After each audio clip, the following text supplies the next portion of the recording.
Okay, there we go. Welcome. Friday, April 25th, 2025. Uh, so yesterday I was working on a crash bug. So basically what happens is I um I use the remove room function, the minus button, and then what was I gonna say? Oh yeah, I remove it, and then when I go back to the script editor and I start playing around a while for like a minute or something, it'll crash. And somehow think it's related to um, it trying to access a node that doesn't exist anymore. Or at least it's not in the scene tree at any rate. So let me think. Oh yeah, so basically what happens is if I click on a node like right away or like right after I remove it, then it doesn't crash. So that means that it's directly related to the fact that the selected node is not there. But I use Grok to help me like craft a thing where it will defer the call. Key free is supposed to wait to the end of frame, and so basically, it's not really supposed to do what it's doing. It's not supposed to. Um,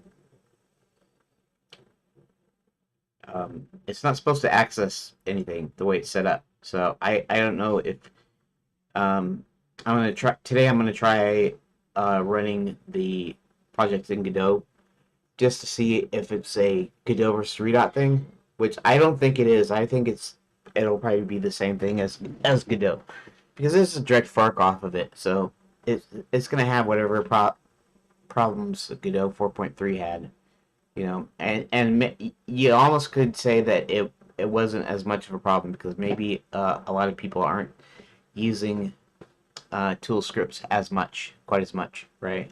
I mean, it's in there, it's available for you, but maybe there not as many people are using this, and so whatever caused this wasn't tested like it's sort of an edge case, I guess, or maybe or something. Anyways, so yeah, so now of course I started late again because I was making dinner again and or lunch, I guess, um, and and it took me a while just because of what I was doing. So sometimes these things take too long for me. Sometimes dad does it. Sometimes I have some instant like TV dinners or something, like really quick. Like a piece of meat that's cooked, and basically that's all it is. But sometimes it takes longer, so that's why I started at 12, and why I haven't actually advertised the link to the stream just yet. But I'm going to do that over the course of streaming. So right now I'm going to actually go into IRC, and I'm not putting it on screen. I'm kind of on purpose. So you can kind of consider this as like a little bit of a um,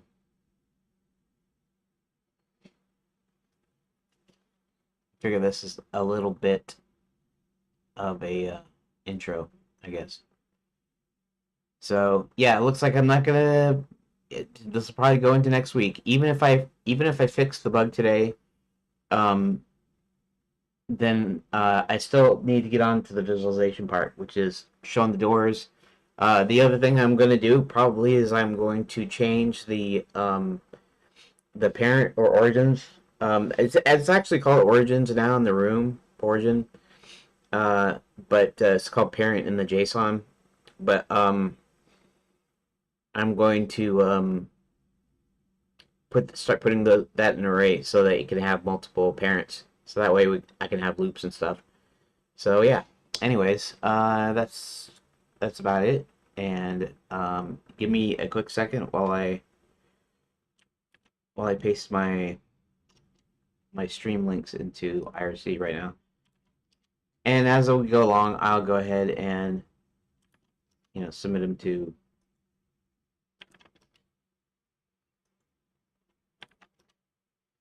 like other things like X and Discord and all that. Anyways, okay.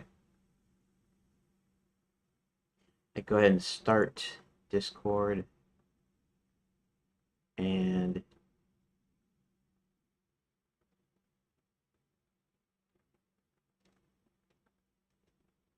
yeah, let me see here.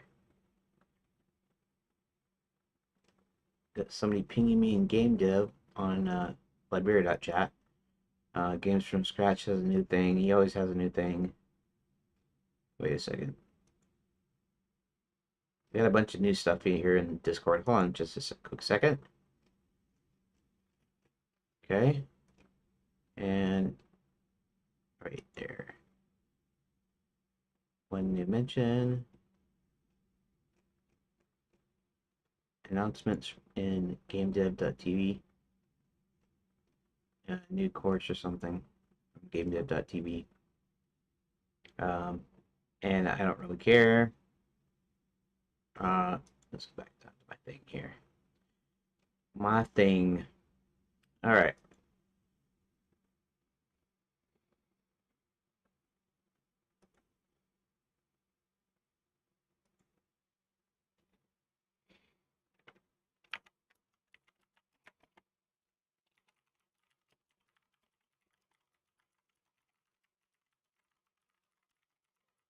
If someone's asking me why would I choose Redot over Godot.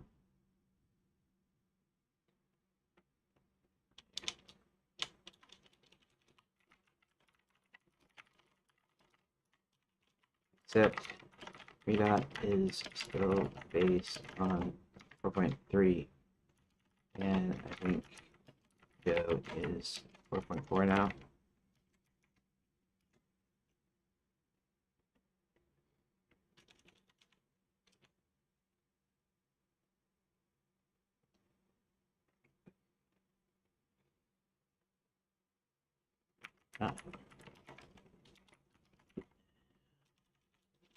Well,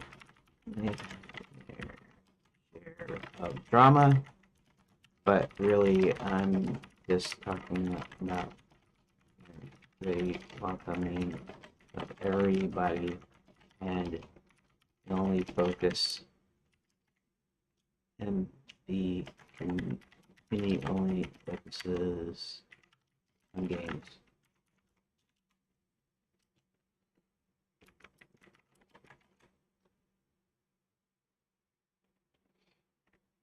Honestly, though, I have to actually check to see if there are any actual advantages or disadvantages, because I've just been working on my game and don't so much pay attention to the community rather than peeking in the Discord very so often.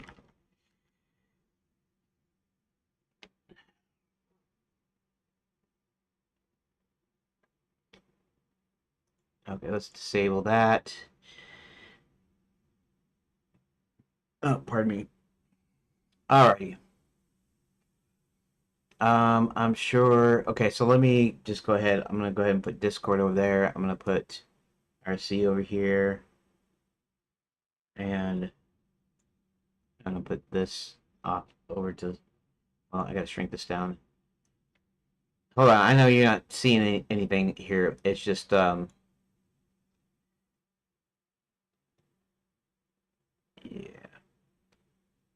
It's just I'm moving stuff around, moving it out of the way of the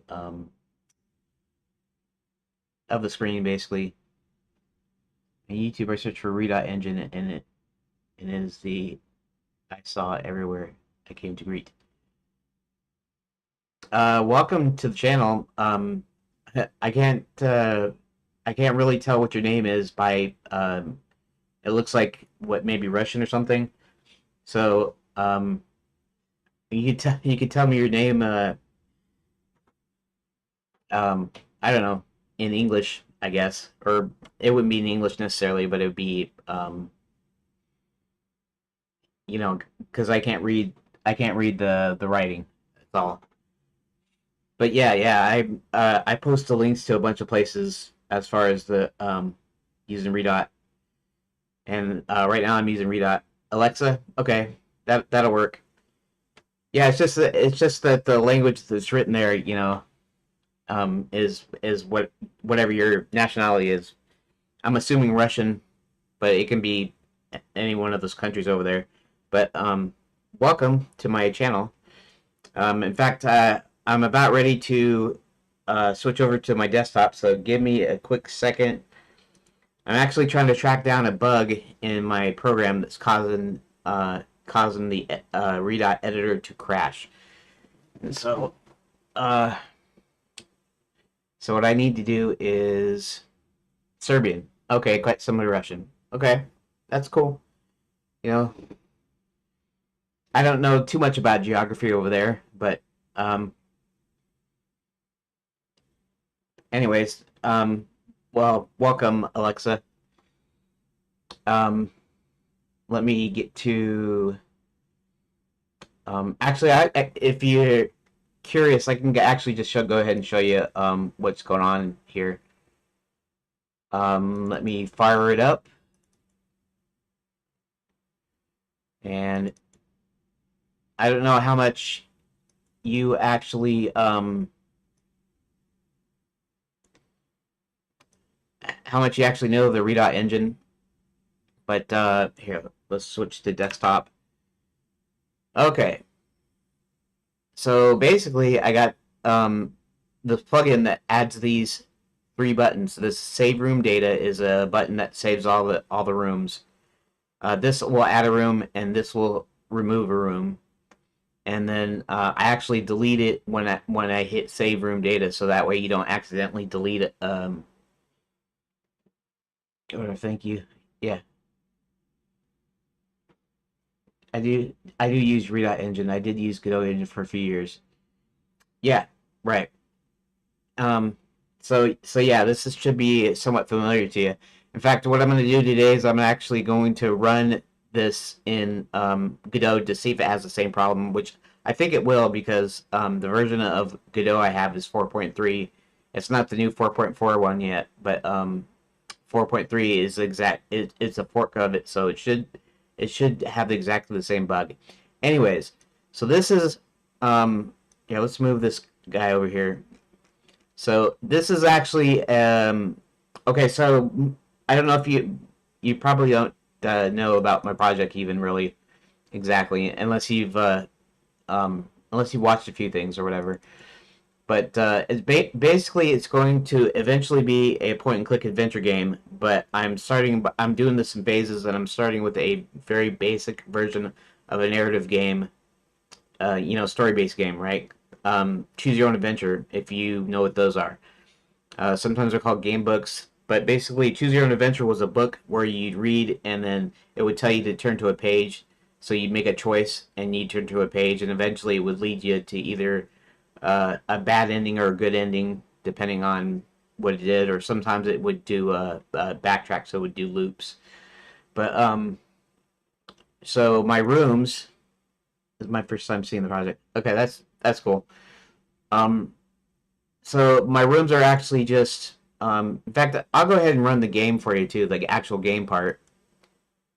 And it's real simple. It's just like a choose your own adventure. Now these are here, let's go a couple pages in. This is just stuff that happens in the story. Hubert walks around his home examining spellbooks, scrolls, and loose papers to figure out the best course of action. So basically the story is it's a magic kingdom that has become a tourist resort because they didn't want to tax its citizens, but it's fallen on hard times. And a villain that was previously banished from Enchanted Lands has made his way back into the land, and several bad things are happening to the lands. And he is a wizard that who was the closest friend and advisor to the king. The king's now starting to act strangely and stuff, and so he figures he needs to get outside help. So he's gonna go looking around into different realms to find help to help them figure out what's going on. So basically, these are just what happens. Heber goes to large crystal ball. This is not really a narrative. This is not like what you would read in a book. Uh, Dungeons and Dragons, yeah, would be fintext. Yeah, but so basically, you'll be presented with this paragraph of what's of the description of the scene, what's going on, and then you'll be given choices. Now, this is the straight up what happens in the story from beginning to end. So the only choices you have is one, which leads to the next page, and then zero, which is always quit. At least in my system here. But so these are rooms. They're defined by in JSON as JSON files, and then I'm trying to make the editor so I can use it as a layout tool. In other words, I can add room, I can move it around somewhere, I can save it. It's not like saving an actual Redot scene. It would have taken. I have 93 pages, and it would have taken ages to like manually create these rooms in here. So I'm using these JSON files. So just a quick look at a here. I guess I'll bring this back into the foreground here. So the ID, which is actually the same as the file name, and then the parent, which I'm gonna eventually change into an array because there could be multiple rooms that lead here. So this is essentially conceptually what I call a room. It's a room class that I made that's descendant from Node 2D. And then the label, which is essentially the display name. So this is what you see on the screen. In fact, you don't actually see this in the game. You see it in the editor, though. And then this is the description. And then these are what I call doors. Somebody called portals or whatever. But basically, they have a destination to another page. And so when you want to make it to go to another page, you add a door. And I also got a mechanism for adding doors in the game. So, okay, so the problem here is if I hit remove, it removes the scene, right? Or it removes the room node here from this list. But what happens is okay, is after a few minutes here, after a minute or so, if it does it, because sometimes, I might do something and it might not do it, but we'll just, there we go. And it froze up. I don't know if you can tell that. It froze up and it crashed. Textual adventures are akin to my liking. I like it streamlined. Yeah, well, I'm gonna try to keep the choices kind of condensed, but like I said, here I'll go ahead and show you this other thing, which is not. Let's see, where are we at? That's not here. I want a new. I think I want a new browser window though for that. Whoops. New browser window. New window. Okay, so I'll go to the what I call a roadmap. I made a roadmap, and I'm doing this in phases. So, um, if you're catching on to what I'm saying and stuff here, but let's go to Pastebin, and then let's go to there we go, the new run. Okay, so these are phases, and what I mean by phases is when I'm done, they're going to be complete games. It's going to use the same story each time, and I'm going to add on to it until I get a fully interactive point-and-click adventure game. That's basically the idea. So the phase I'm working on now is a choose-your-own-adventure style, which just has the choices, right? And it has the text. In phase 2, I am going to make the navigation system independent of the choices. Now, right now, you might go, east to the school and west to the church, and maybe north heads out of town or whatever, and you might have a choice. You want to go to the school, you want to go to the saloon, you want to go to the the doctor's office or whatever. Um, and then, but then in phase two, I'm gonna make it to where you can go, north, south, east, and west, basically, and up and down, if the case calls for it. So that way, the navigational controls are actually separate from the actual choices that you make. And then room three is it says room independence for reusability. What it means is each of the rooms in here is a single room, and sometimes there are times in the story where you go back to the same location, and I'm going to collapse those into like a single room so that you can reuse rooms, but then have like multiple choice sets so that I can have one file instead of here. Let me show you here. We have uh, here Lapswood, Lapswood 1, Lapswood 2, Lapswood 3. Okay, these are locations.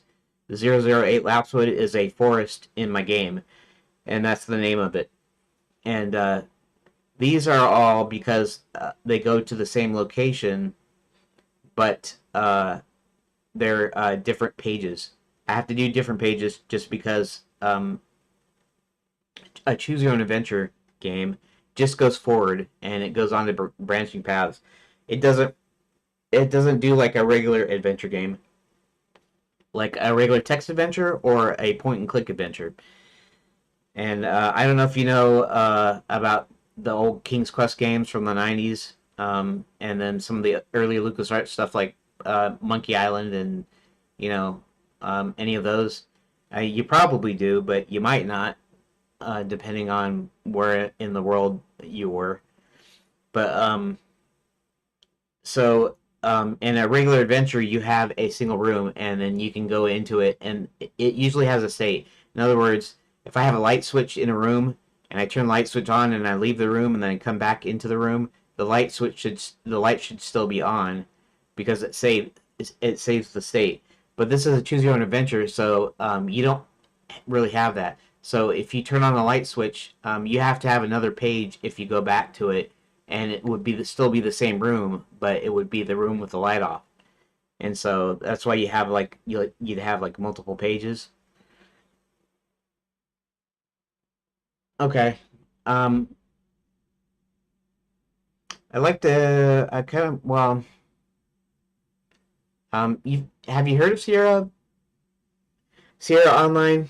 I mean, they used to be a real big long time ago in the 70s, 80s, and 90s, and then they got bought out basically, and it's about the time when adventure games um, stopped being the major. Well, okay. I mean, I'm sure you played a point and click adventure game before, though maybe. Um, but here, let me see if I can pull up something that you could be familiar with. Um, let's see something here. YouTube. Now, I don't have the desktop audio on, partly because I don't want to get pinged, but point and click adventure game. Okay. Uh, let's see if I can pull up something that you might know. Um, do any of these seem familiar? You don't know what King's Quest is. Do you know what Simon the Sorcerer is? That was from the UK, so it might be closer to your part of the world. I don't know. Um, I mean, not. It's not really near the same location, but I don't know what Spy Fox is. King's Quest, Curse of Monkey Island, The Secret of Monkey Island is one of the most famous ones. Um, King's Quest, I know from Game Dungeon. Okay, well, anyways, it's yes, these type of games. These type of games pretty much dominated the computer game scene um, in the late 70s to early 90s to maybe to mid 90s.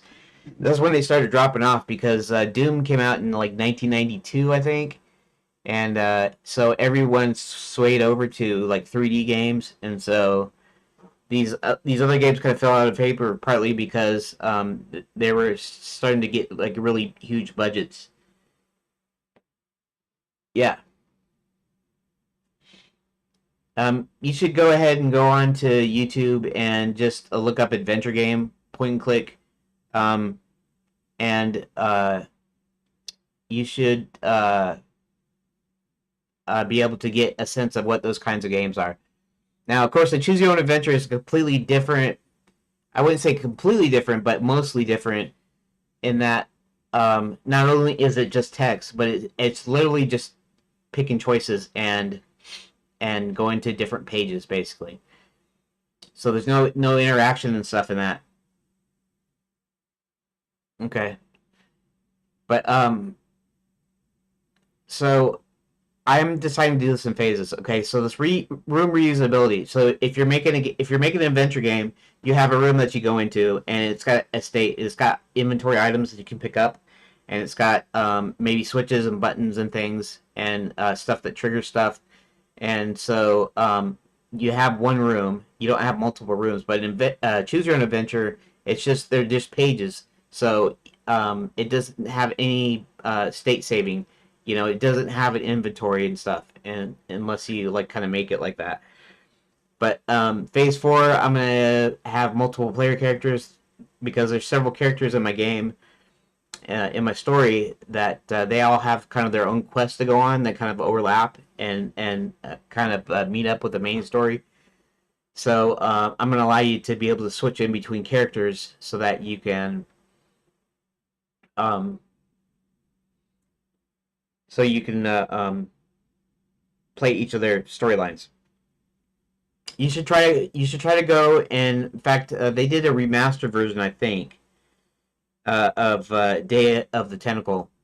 Maniac. It's called Maniac Mansion 2: Day of the Tentacle. Of course, Maniac Mansion was originally an adventure game from Lucas. It was originally called Lucasfilm Games. You know George Lucas, the guy that made Star Wars. He had he had a company that made games. It was called Lucasfilm Games, and later LucasArts. Yeah, that's cool. Right. Yeah, yeah.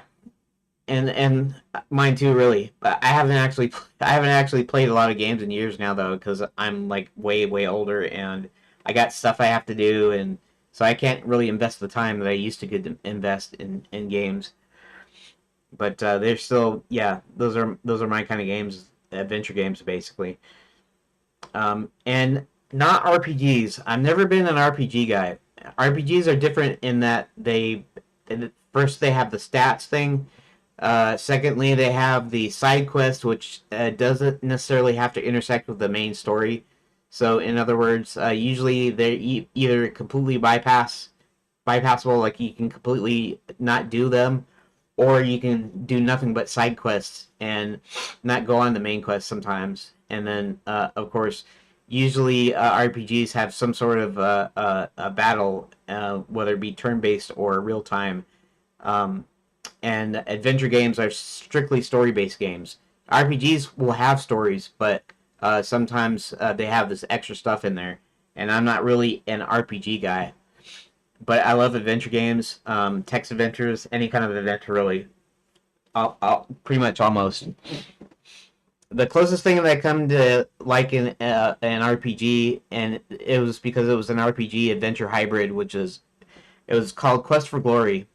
Originally, it was called Heroes Quest, and then later on, they changed the name to Quest for Glory, and this was also made by Sierra Online. So, good, yeah.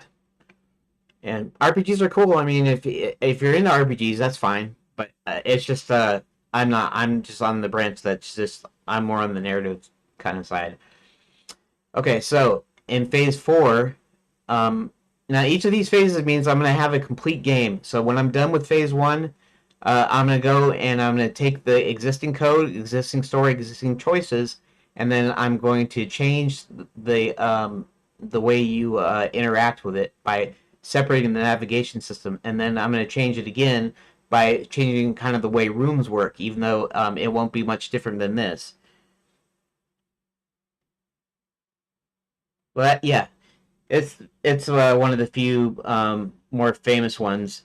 Of course, now there might have been some other game called Heroes Quest, but because there was a reason, I can't remember the exact reason they changed the name from Heroes Quest to Quest for Glory. There might have been a another game at the time uh, that had the same name, so I'm not sure. Um, and then I finally add some audiovisual elements. What it means is in phase five, I'll take and I'll start adding some like some small pictures that show what the descriptions show you talk about, and I'll have some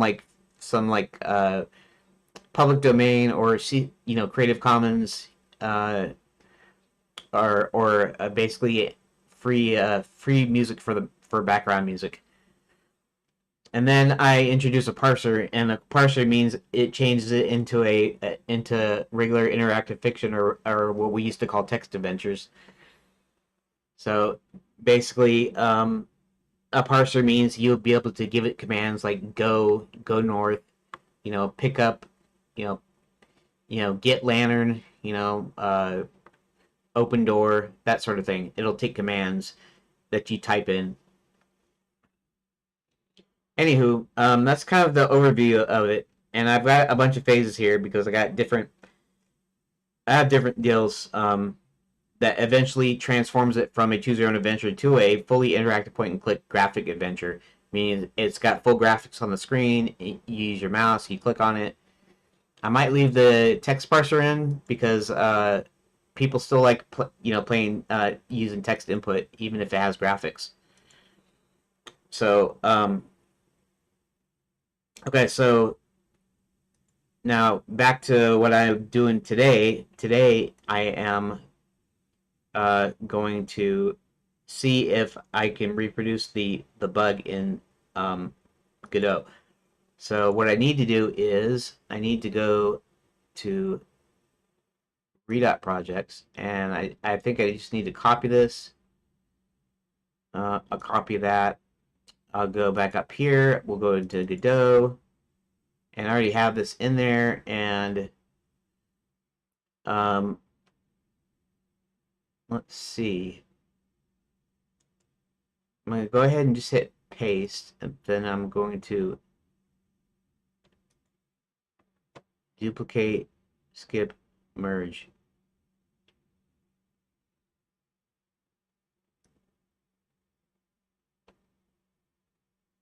Merge. Uh, and replace all files.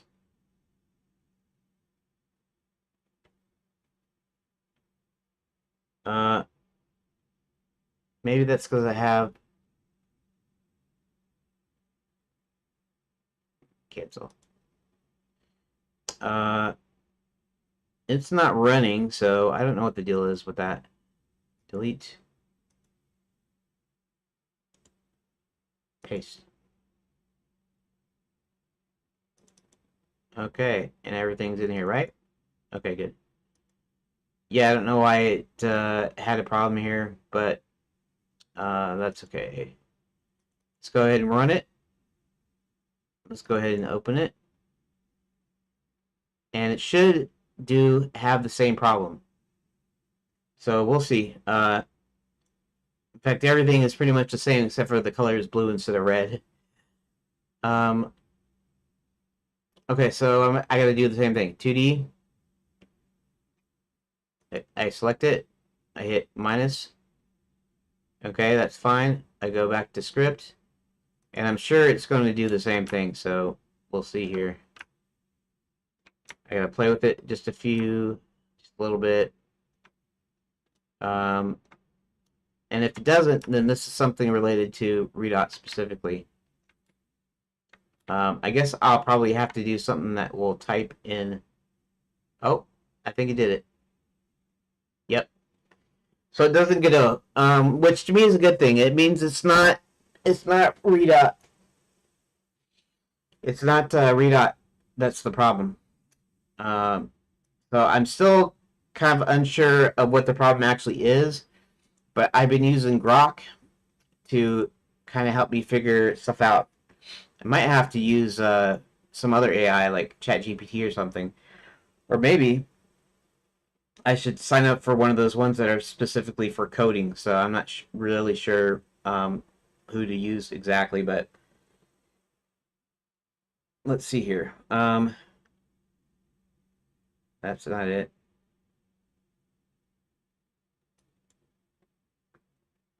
This one. Okay, so uh, I haven't posted my links to Discord, so if you don't mind giving me just a second here, I'll move that back over here, and let me find Discord. Okay. All right, just give me a quick second here while I.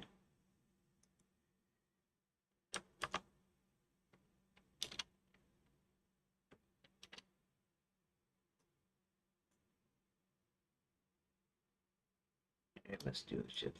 There we go. Copy.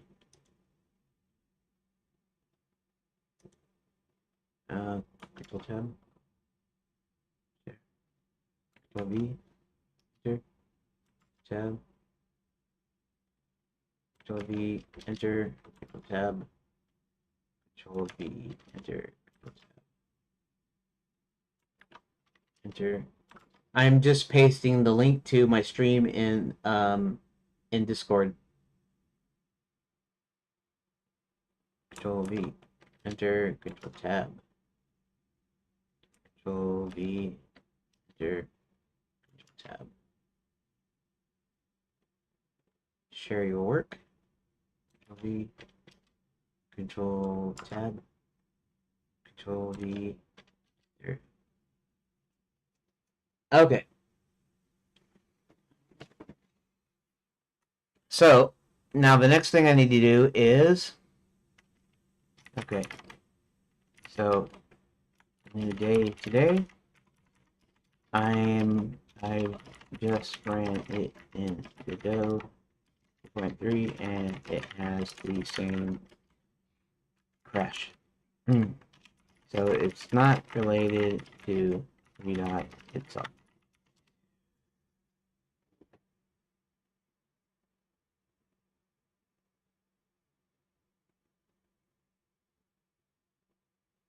And so, I don't know, I don't think I showed you, but let's go back into Redot again. And let me show you. I guess I'll leave the chat obscured right now while this is taking full screen. So let's just do this differently. Let's go into 2D here. Let's click on this room. Let's hit remove. Then let's click on any other node. It just selected a new node. And when I go back into script, it's not going to have a problem at all.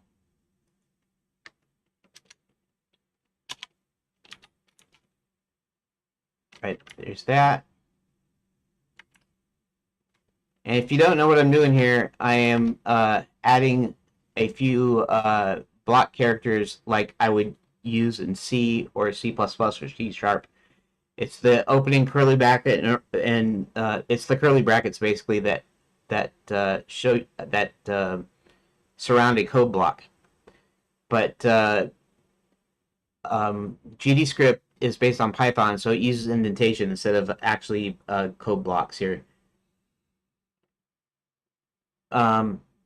So I end up putting it in here, and I even put a C style comment in here, even though it's actually the actual comment character, of course, is the hashtag or the pound sign or whatever you're going to call it. Um, so func deferred. Here, let's copy this. Control C, and here space Control V. If you notice, it's not crashing on me. It's not crashing on me because I selected a new node. So basically, it's when I remove a node, if I don't select anything else, it's going to crash because somehow, while I'm scripting, it's going to try to access the node that was removed and tried a bunch of stuff in here. This is actually a deferred function. It means it's called later. And here, let me shrink this back down. And then expand this out a little bit. But deferred remove room. So all this does is the currently selected room is what happens when you click on a selection, and then it checks for a it checks to make sure that the node that is selected is a room. So you can't just delete. I can't delete door node because it's not a room here. In fact, let me try it just to see if yeah, let's reload reload save scene because it didn't actually remove that room. And let's go ahead and select it. And let's go ahead and I'll click on this and I'll hit minus, and the door to Cerulean should still be there. So if I do that, oh, that's something different too. Removal process. Huh, interesting. I bet it'll still mess up in here too.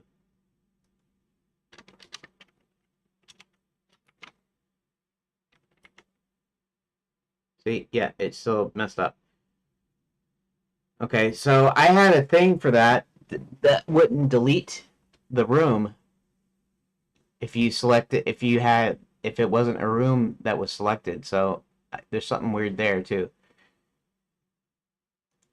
Okay, so let's go ahead and restart Redot.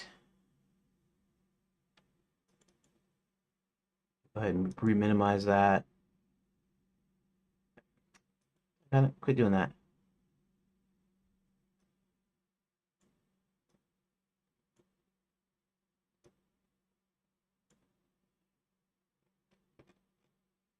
Okay. So deleted that. I need to check and see how come it's actually okay. Where's the selection function on selection changed?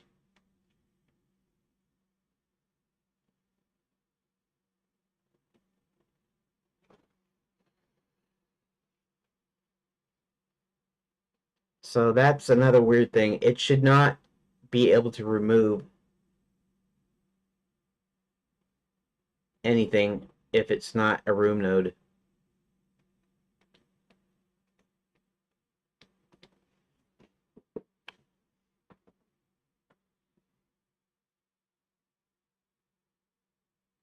If selected node is room, currently selected room equals selected node.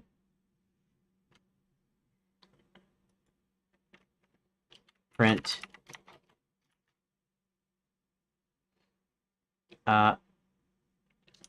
selected node is a room. Doing that on purpose because okay, reload save scene. Okay, so if that's interesting.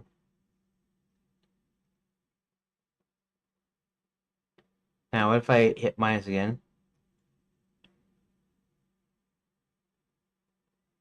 Why did it delete that?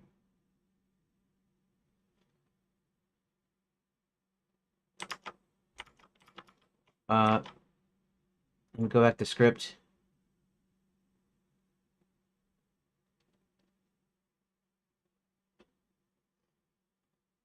Selected node is a room.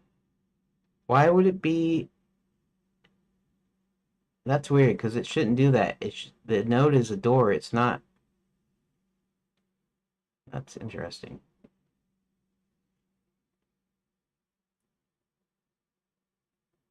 Um, hmm.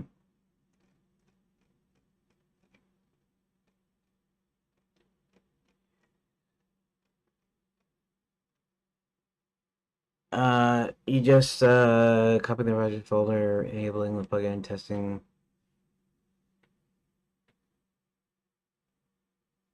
Crash trigger happens after removing a room.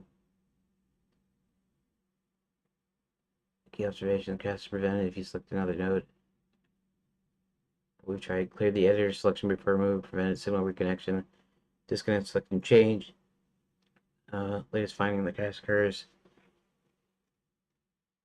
Since crash occurs, we can focus on the plugin's logic in its interaction with the editor. The fact that selecting another node after removal prevents the crash strongly suggests that the editor's selection state is the root cause.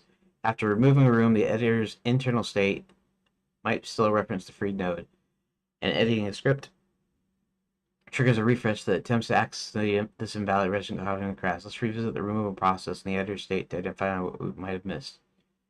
Current version. Even with the above changes, the crash persists, means we're missing a piece of the puzzle. Let's consider what might still be going wrong. Although we clear the editor selection with editor selection clear, the editor might have other internal references to the removed node, such as the undo redo system or the inspector. When you edit a script, the editor recompiles the script and refreshes its state, which might attempt to access these stale references, causing crash. Selecting another node after removal updates the editor's selection to a valid node, which likely clears any stale references, preventing the crash. We use QFree to free the room node, which is deferred until the end of the frame, even with call deferred after the removal process, and a 0.2 second delay. The editor might still try to access the node before it's fully freed, especially if the script editing triggers an immediate refresh. There might be other editor signals or events beyond selection change that are triggered during script editing, such as the scene tree updates or inspector refreshes, which could try to access the freed node. Since the crash occurs in both, we need to ensure the editor stays completely clean after removal, and that no stale references remain. Let's try a few additional steps to stabilize the error and prevent the crash.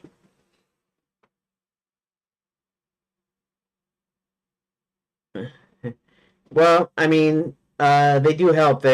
For me, it's good to help bounce ideas. I have been able to work through bugs and stuff with the AI, but I have to keep working with it. I have to keep showing it feedback. I have to keep telling it, what's worked and what doesn't work.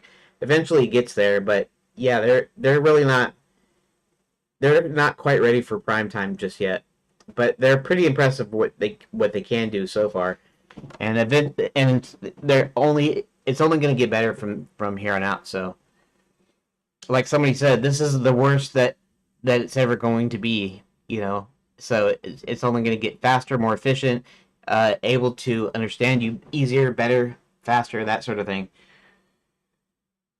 Let's see recommendations. Force a scene tree refresh after removal. After removing the room, let's explicitly notify the editor that the scene tree has changed, which might help clear any references. To select a safe node after removal. Since manually selecting another node prevents the crash, let's automate this by selecting a safe node, e.g. the rooms node after removal to ensure the editor selection is valid. That might work. Let's increase it to 0.5 seconds to give the editor more time. Let me see some here.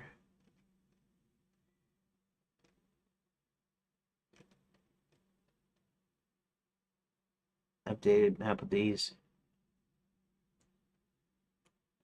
Okay. Give me a quick second.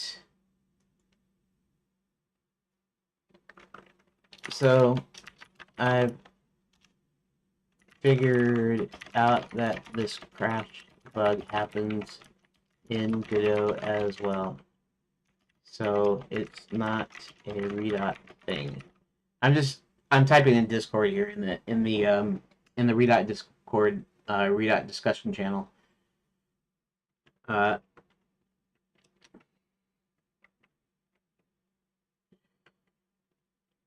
Basically, I can reproduce it by selecting, by clicking on the remove button, which I added via a plugin which removes rooms from my game.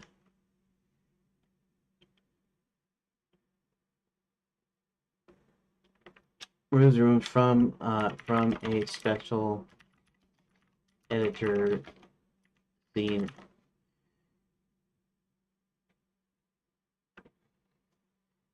It marks a room for deletion, and then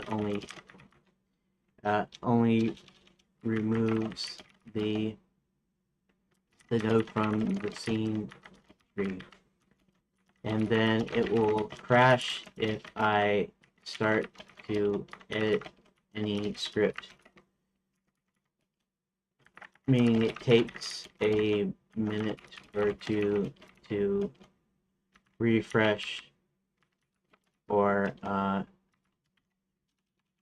try to access maybe the newly removed node. If I hit remove, if I remove a node and then immediately select a new node, it prevents the crash, indicating that somehow it's referencing a non-existent node. Okay. Genius could find little ease there, talking at random, diffusing the ideas, and this is almost another mistake they would give it in an answer, so for its specific need.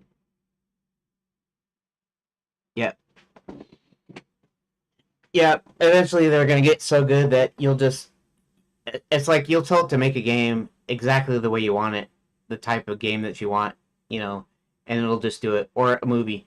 Instead of going to a movie, instead of somebody producing a movie for you, you'll tell it to make you a movie that you can watch, and it will have everything in it. It'll have, you know, it'll have emotion. It'll have what do they call that, pathos, and it'll have, you know, it'll have characters, dialogue, and it will all feel like a human did it. I mean, it'll be that good eventually. It's just it's not there yet, but it'll be pretty fast. It'll be pretty fast.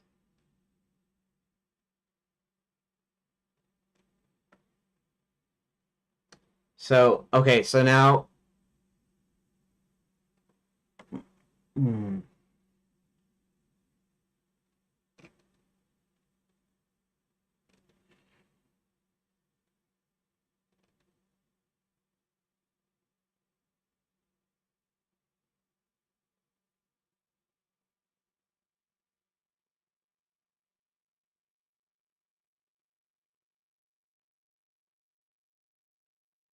Um. Okay, I guess I can do this, and it would stop it. Um.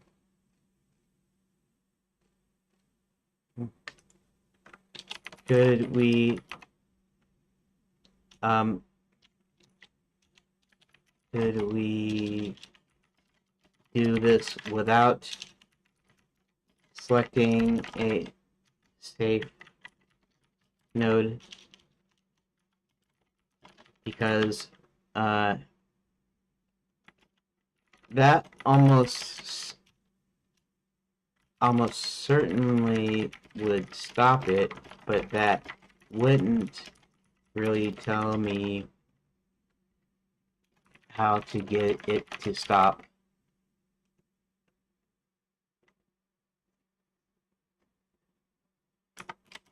That is, I'm not sure how I'm trying to say it here, but imagine the time.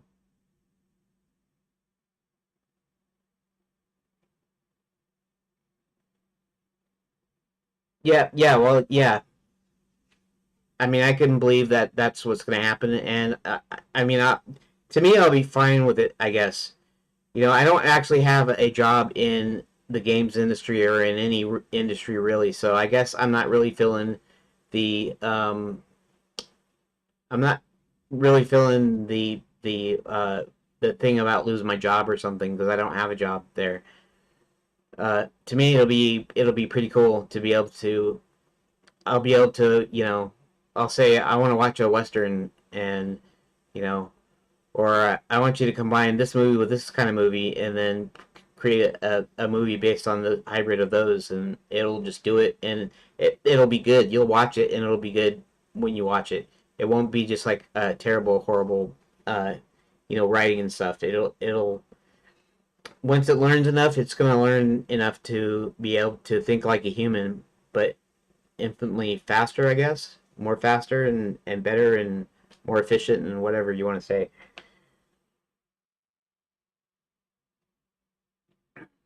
Can we do this without selection?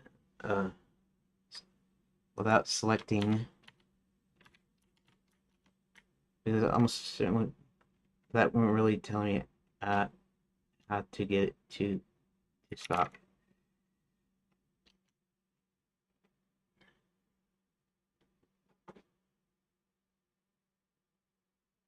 Very too complex to be understood. Like things.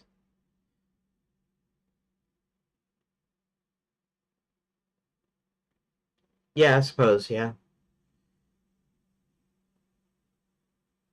yeah. It is super complex. Let's see. Okay. I'm saying concern. Selecting a safe node like rooms node after removal will likely prevent the crash as we've seen in many selecting. However, as you pointed out, this approach doesn't help us understand the root cause of the crash or how to fix it without relying on the workaround. Instead of just mass problem, let's focus on identifying the underlying issue without selecting a safe node so we can address the crash properly. Modify the removal process to avoid selecting a safe node and instead focus on ensuring the editor state is fully cleaned up. We'll also add more debugging to catch any issues that might be causing the editor to hold on to stale references. The goal to pinpoint exactly why the crash occurs when you edit a script after removal without relying on a workaround like selecting another node. Yeah, because it is just a workaround. Selecting another node is a workaround, so that would be also be a workaround. Still hold references, and it's even when you edit a script, the editor recompiles the script and refreshes its state, which might attempt to access E-style references. We're using queue-free, which is deferred. Even with call deferred and a delay, might be accessing. We're notifying the editor of the scene tree change, the emit signal tree changed, but this might not be enough. Let's update on remove button pressed and deferred remove room to remove the safe node selection. Increase debugging and add more aggressive state cleanup after the editor. We'll also try to disable undo redo. Okay. On remove button pressed. Func defer to remove room. Okay. All right. We'll just do that. Okay. Removing a room is removing a room. On remove button pressed.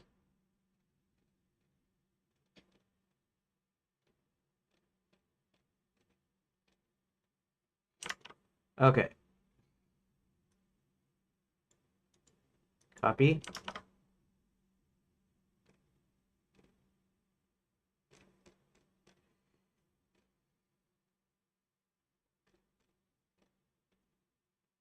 All right, we're gonna go ahead and take this, and we're going to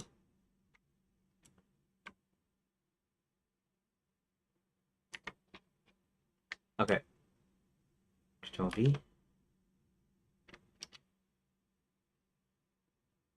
Oh, it's interesting. I must have did the remove already on that.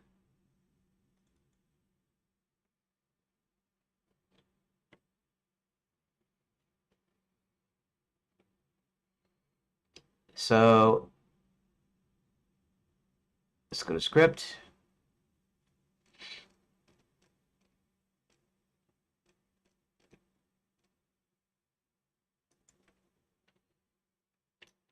Okay, on remove room button pressed.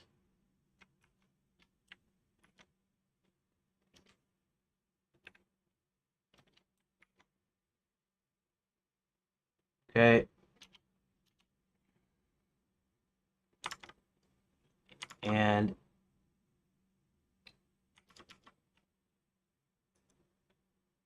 function deferred to remove room.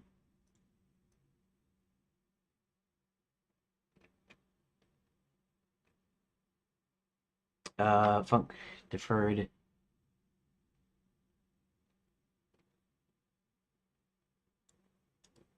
Copy.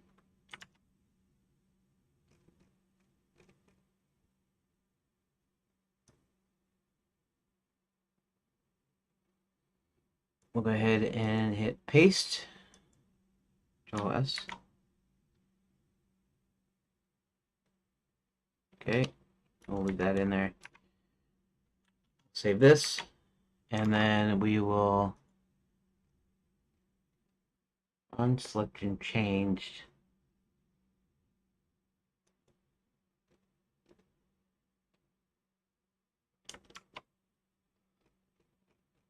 Okay, let's go all the way up to unselect and changed, and paste.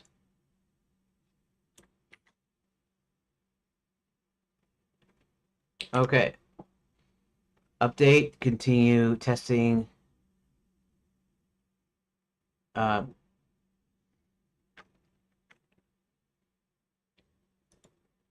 I'm back in Redot. Remove button, check the output panel, see if the crash persists. Okay, so that's simple enough. What we want to make sure it's saved. We want to make sure we reload the save scene. Go here, go here. We'll remove that.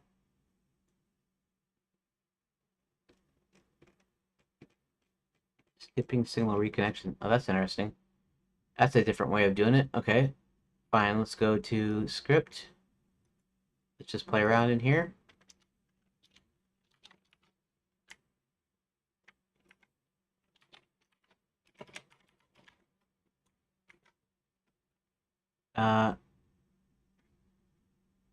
And func on selection changed.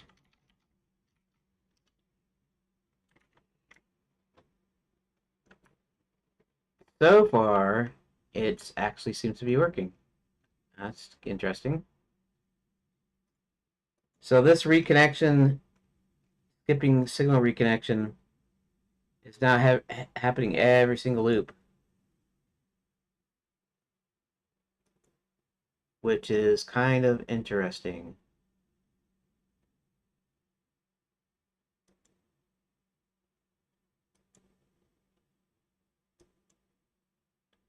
Oh, I see. Okay. Yeah, that broke it. All right.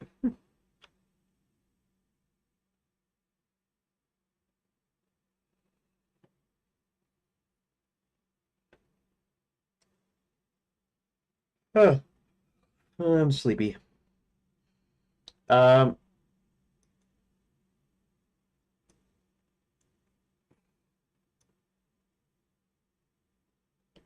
Great.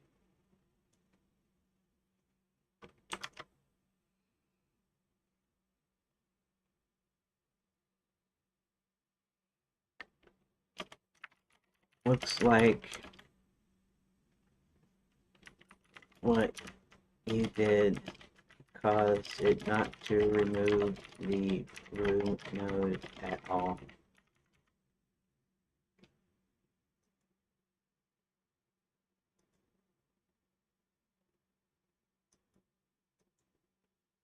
Oh.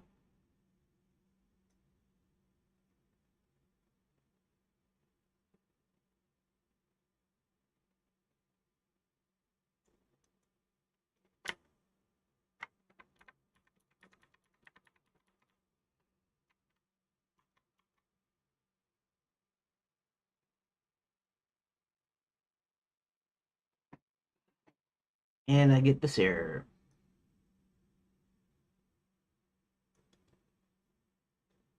Skipping signal reconnection. Okay. It keeps skipping signal reconnection. And whenever I hit the remove button, it errors. This will be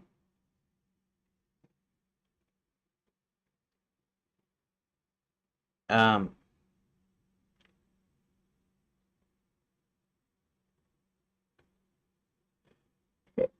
reference count in base node 2D room. Um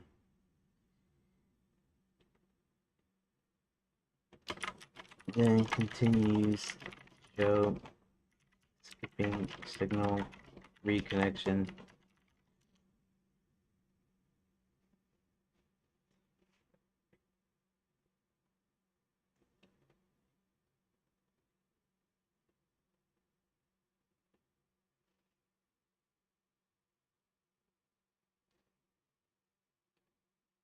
See, you're back. Yes, I'm back to testing a Redot. Uh, After applying the updated code for editor map.gd, you've noticed two issues. The room node isn't being removed at all, and you're getting an error when hitting the remove room button.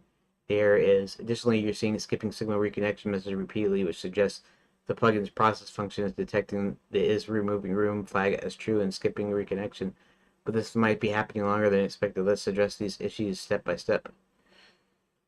Uh, Issue 1, error with get reference count. This error occurs because I've mistakenly used get reference count, which is not a valid method in Fedora Redot. Nodes don't have a direct method to check the reference count because GDScript uses automatic memory management, and reference counting is handled internally by the engine. I intended to debug whether the currently selected room had linear references, but this approach won't work as written. Instead, we can remove the line since it's not critical for the removal process and focus on other debugging methods to check the node state. Uh, The room knows. Let's review the updated deferred function of why I understand why this might be happening. The logic here should remove the rooms.remove child currently selected room. Currently selected room.queue free schedules the new node to be freed. Currently selected room equals null. Clears the reference in the script. After the room isn't being removed, there might be a few reasons. Condition failure. If the condition, if currently selected room get parent equal the rooms might be failing, meaning the room isn't a child of the room's node as expected. This would cause the removal to be skipped, and you'd see the warning message warning room is not a child of room's node.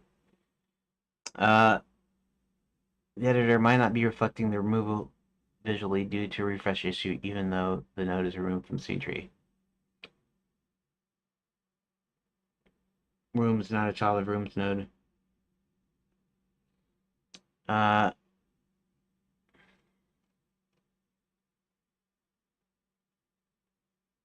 yeah, I know what that is. It is staying true longer than expected.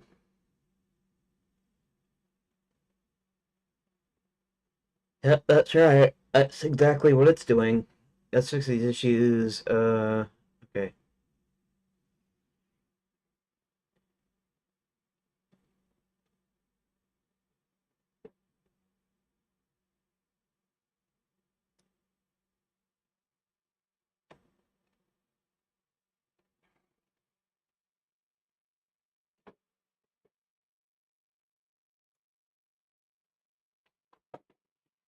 Okay, so let's do deferred.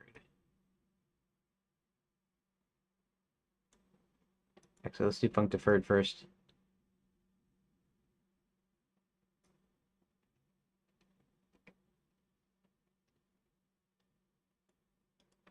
Copy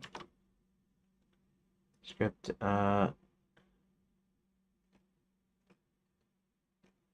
Where is func deferred?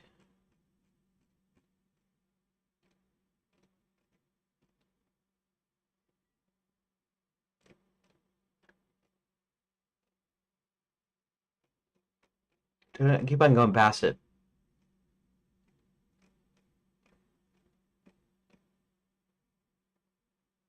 Okay, there we go.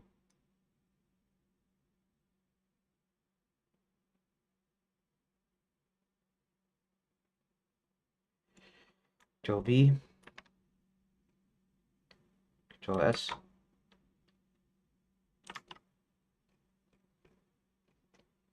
Um,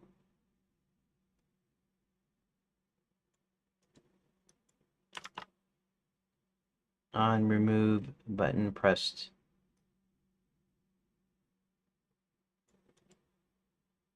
Paste. Control S.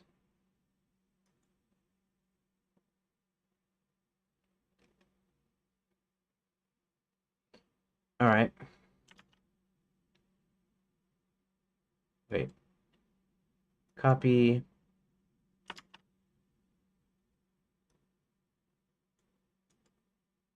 Paste. All right. That's fixed. Okay. Deferred remove room. No changes in plugin. Okay. Scene reload. Save scene.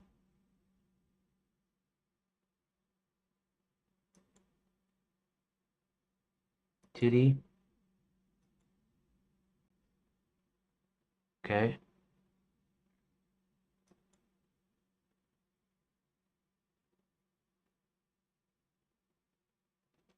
Hmm.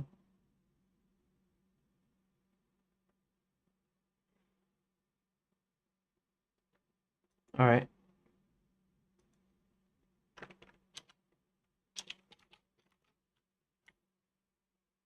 Nope. Nope. Nope. Okay. It crashed. Persists.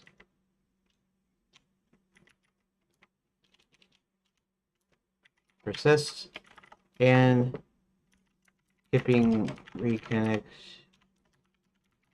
is still called continually. Could you run me through how to restore my project via GitHub desktop so I can get it back to the state it was this morning?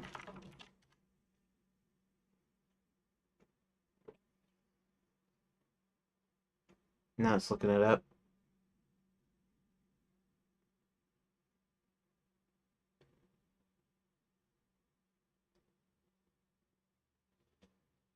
Hmm.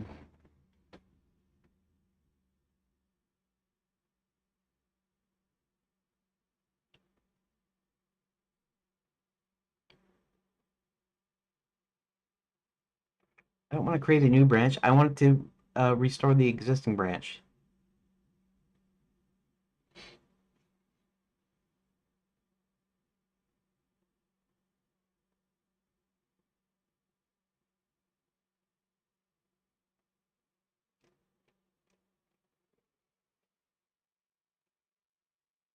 Uh, create a new branch. Okay, let's walk through how to restore your projects to the state from this morning since you've been working on it. Okay, assume you've been committing your change regularly. Selected. Go to the History tab, display list of commits. Scroll through the commit history, find a commit from this morning before you started making changes that led to current issues. Look for the commit changes, timestamps, or file changes that indicate the state you want to restore.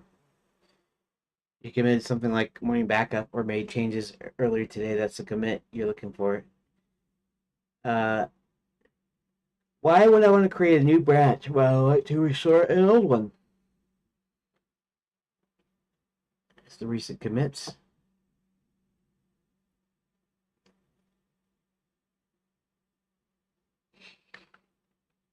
I don't want to preserve current works.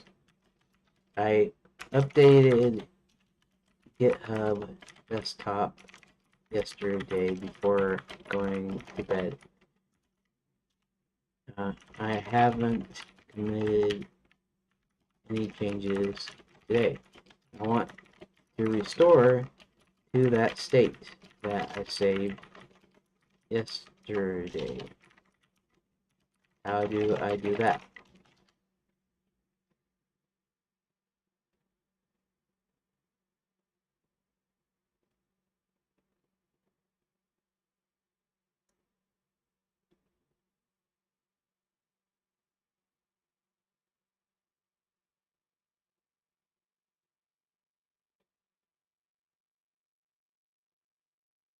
Reacted.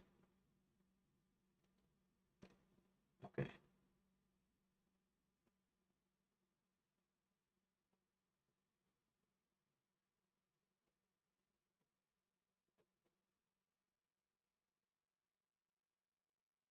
Well, it's almost time for my break, which will be in about 10 minutes. Approximately 10 minutes, 12 minutes.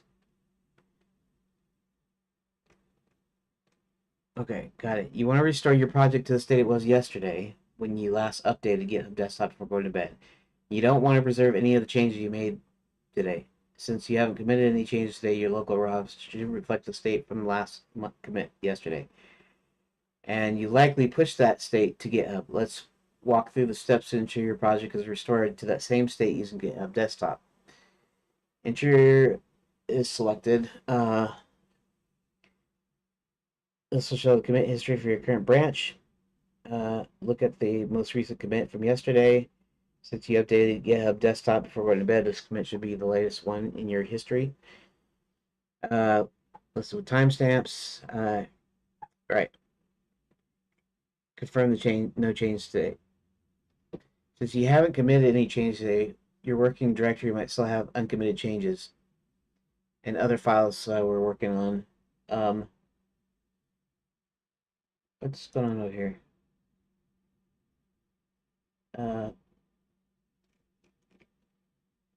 Okay. Nothing's going on over here. All right.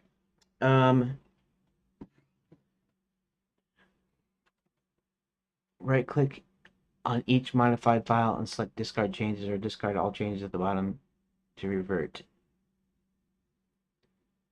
Currently discard all uncommitted changes made today. Make sure you don't need any changes before proceeding. That is correct. In fact, let's go ahead and close this. And let's just file stuff. Okay. All right, so let's open this up.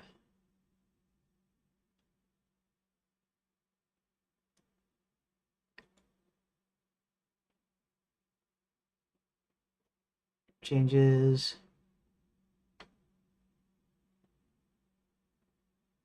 Okay.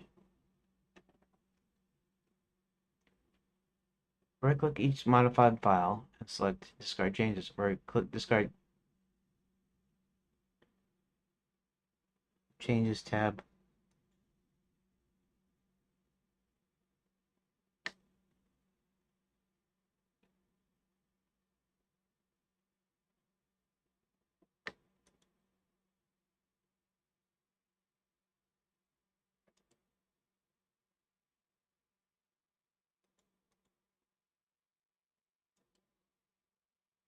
Discard all changes.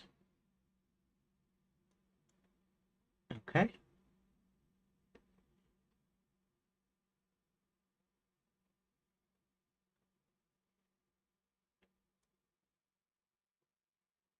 Yeah, click fetch origin at the top of the window.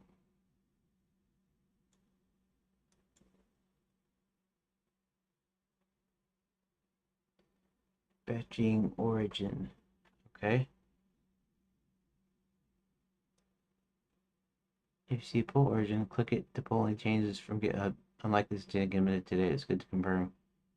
If you already pushed your last commit yesterday, your local branch should already match the remote branch if no pull is needed.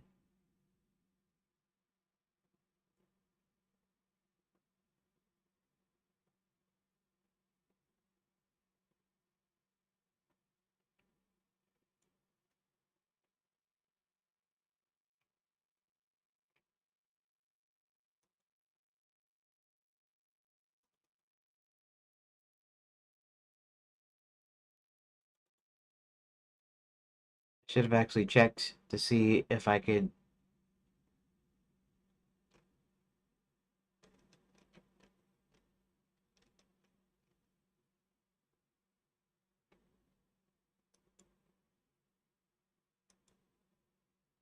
Really, all it means is this shouldn't do a bunch of movable process completed. Okay, that's good. And it kind of works the way it did work. It still crashes though, but it does work. So the script should crash in here somewhere.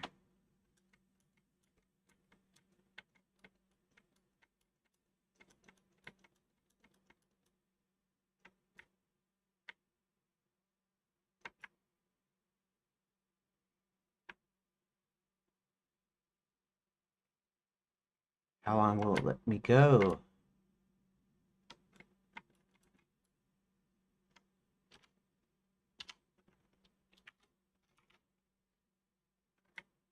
Okay, there we go.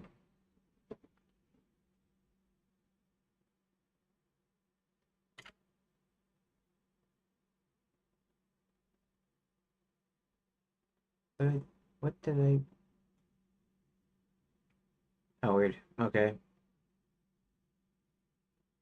Whatever.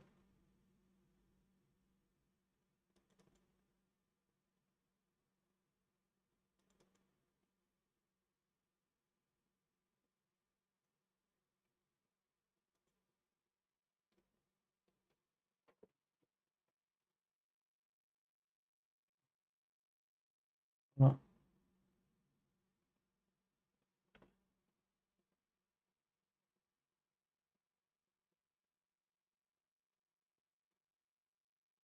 so, what was... Okay, weird. I got a notification of some sort, but I don't think it was just...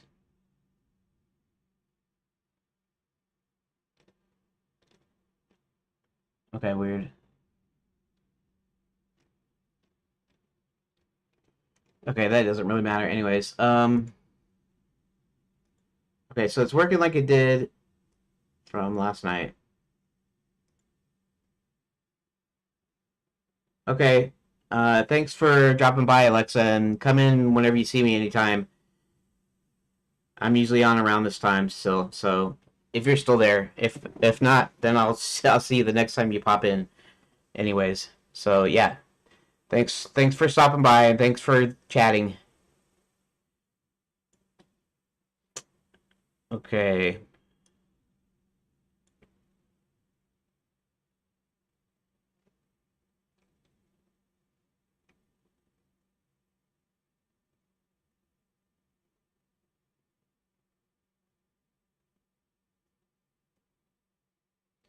Let's go to Grok.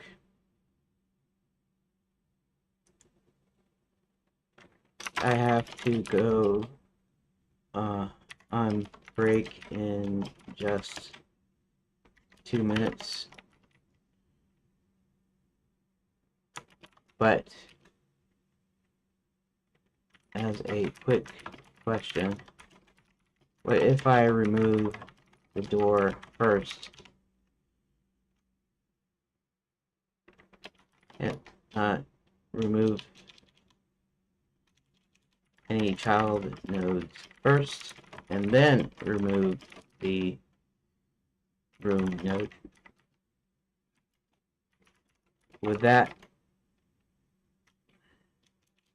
you think that would help anything?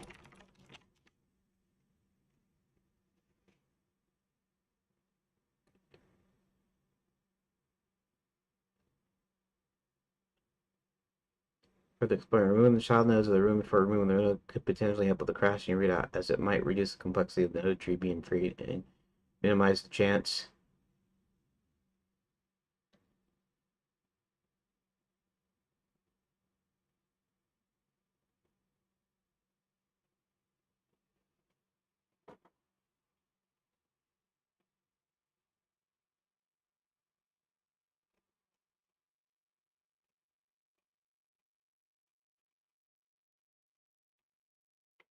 I'll do it on the other side of the break. In fact, when I get back, I want to post the current state of the code before you recommend anything further.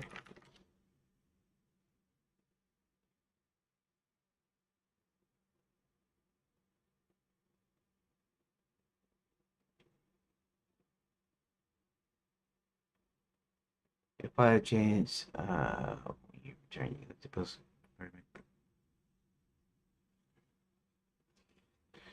Okay, so all right, so special thanks to Alexa for dropping by from Serbia. Well, he says it's his language is Serbian, so I'm assuming he's actually in Serbia. But yeah, so that's cool. Getting people from around the world. It's kind of interesting though, getting more people from around the world than I am from here. And I guess I didn't post the link to X or anything, but I guess I'll do that on the other side of the break. So anyways, I'll catch you in about 30 minutes or so.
I don't know if you're still in here, Greg, but I am back. And to everyone else, I am back. Or to every one person or 0 persons that are still in here, I'm back. Okay, so let's go. Okay, let's do this thing. All right. Let's check and see if the restream, if restream is not in focus for too long, it will essentially pause the stream. Actually, so does Rumble. Rumble actually pauses its stream, so I can't see it as up to date. And I don't know how to refresh it without refreshing the whole page. When I refresh the whole page, all the chat goes with it, and I have to actually go back to YouTube or Rumble to see any chat that comes out of it, which is not a big deal because it's just in a tab. But anywho, I need to go ahead and paste this text. So give me a sec. Select all, copy, background break. Here's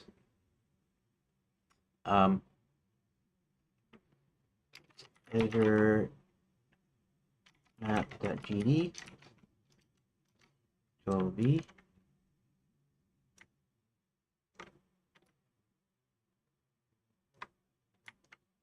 Enter. Here is the plugin.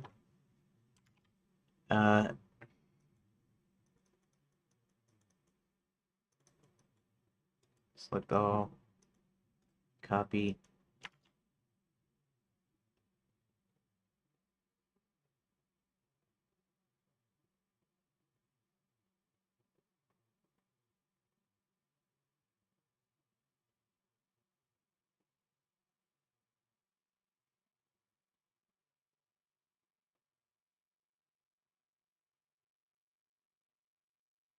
Okay. I don't know why it's doing that. I should have told it not to do anything, not to recommend anything. And I shouldn't have hit enter, I should have put shift enter.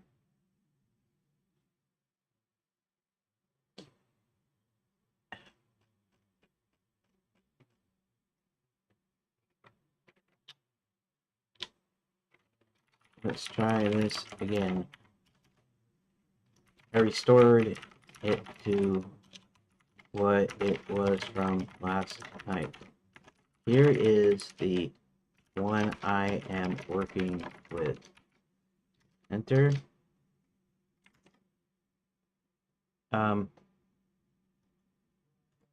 Copy.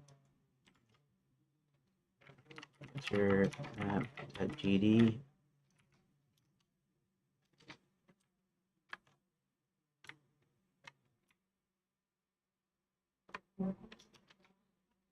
Here's the plugin script.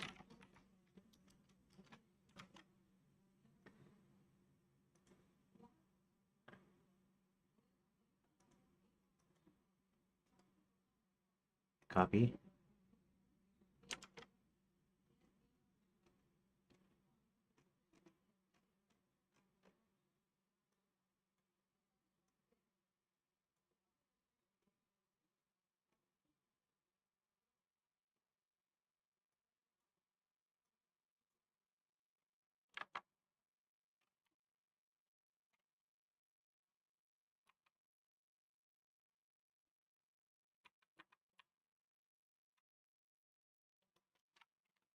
These are the scripts we're working with.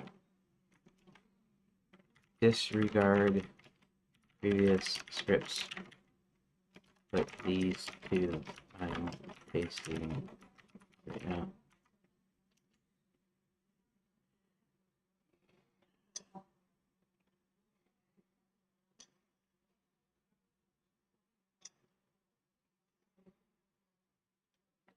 Okay.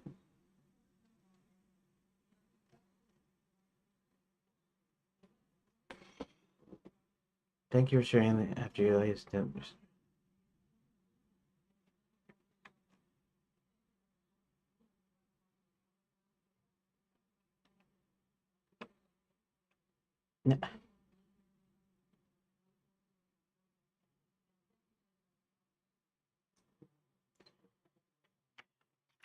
I tested it and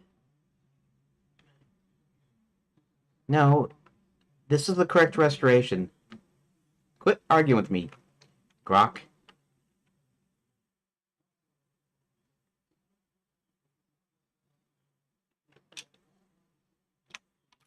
Restoration worked correctly. And this is the version I'm going with.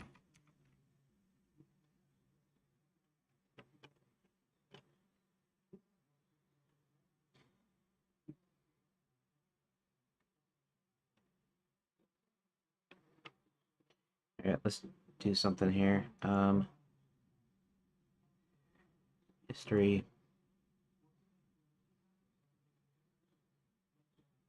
22 hours ago. It's 22 hours ago. 24, right? Oh, it was yesterday at around the same time. So it would have been about 4 o'clock. Oh, so 4 o'clock would have been, yes.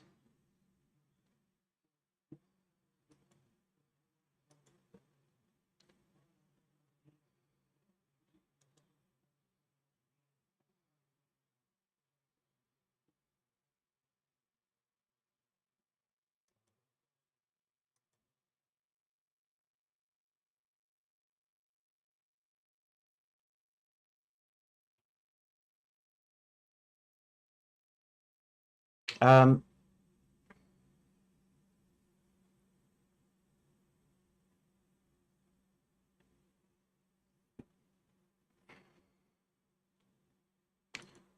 I don't know.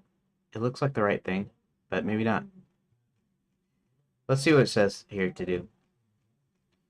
It's trying to get me to. Maybe I didn't do it right, but let's just see. It is from yesterday, so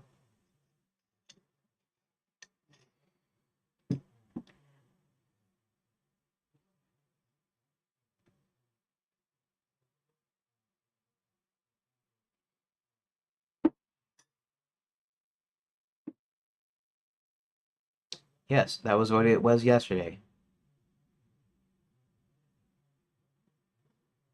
Yes.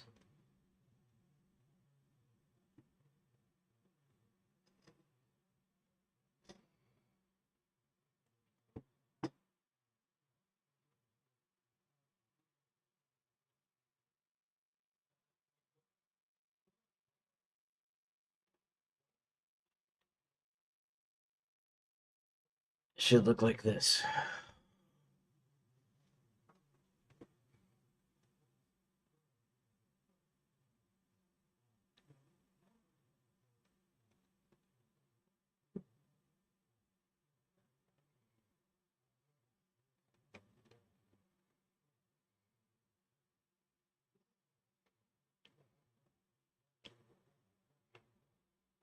We did the is removing room check yesterday. That wasn't today.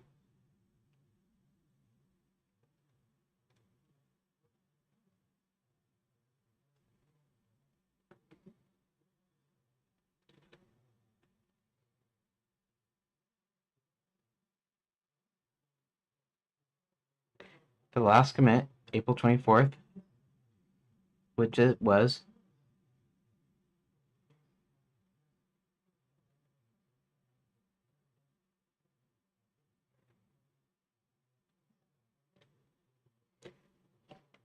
Click on the commit and review the changes to editor map.gd is removing room. Okay, fine.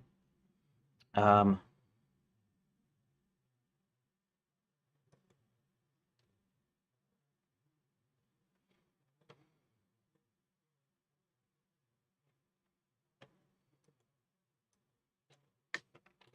last commit from yesterday, actually 4 p.m. 4 p.m. yesterday. So just when I quit the stream,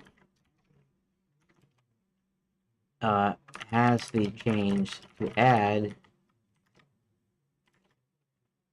is removing room.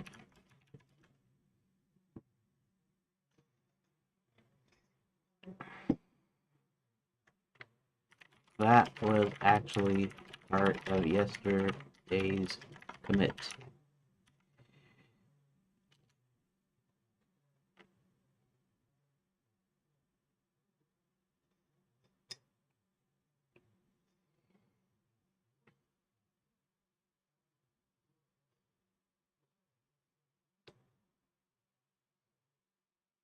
As part of the as part of the project statement for the additional modification were made. It explains why is removing and related are present in the but the project already has these already had these changes by the end of that day.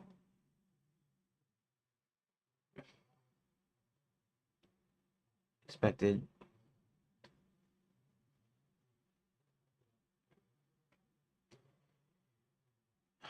Okay, on selection change, fine. But what's the deal? Okay. Let's go back up to on selection. Wait. Okay, that's that. On selection changed. Is removing room. Is and check and is instance valid. Selected node.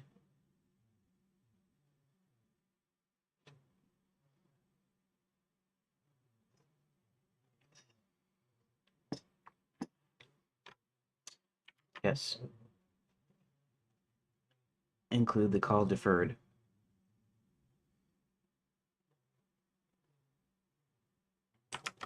Yes.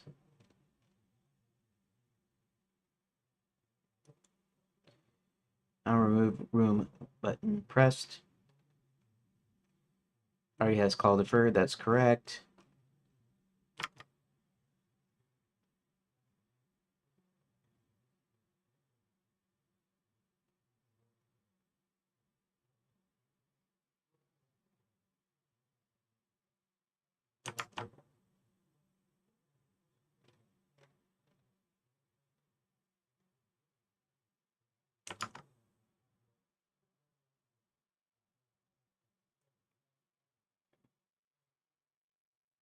Process is removing room skip,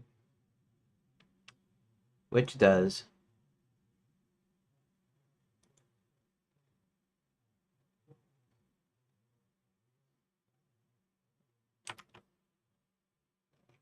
these changes are part of your last commit. The restoration appears correct,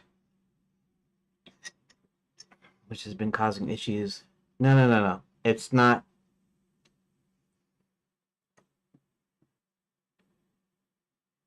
Okay.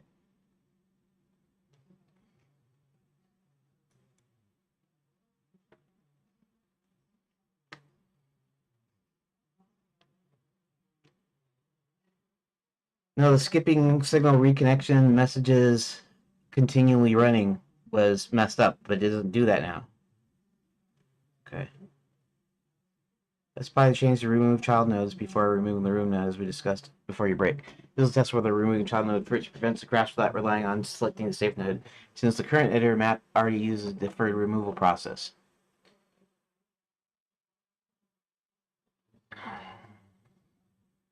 Here's the updated function. Okay, we'll copy it.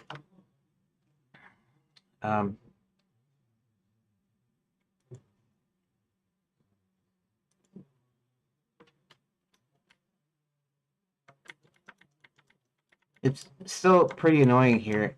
Like I mean, I can tell that the next function is the other one's the end of the function, but when I'm just scanning or when I'm trying to quickly go through it, I can't tell it without something delineating it. Anyways, let's go ahead and put that. Control S. No errors, that's good. Don't save again. Okay. No changes. Test of change. Update. Load the scene. Add a room. Okay. Expected output. You should see something like this in the output panel. Okay. We'll do that.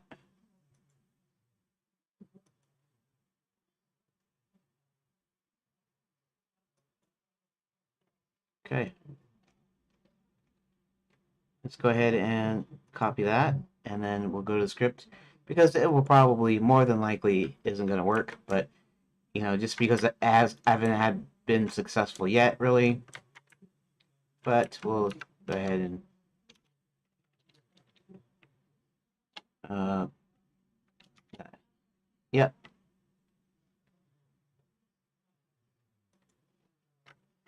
Output.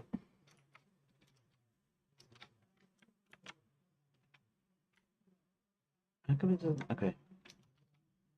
And it still crashes.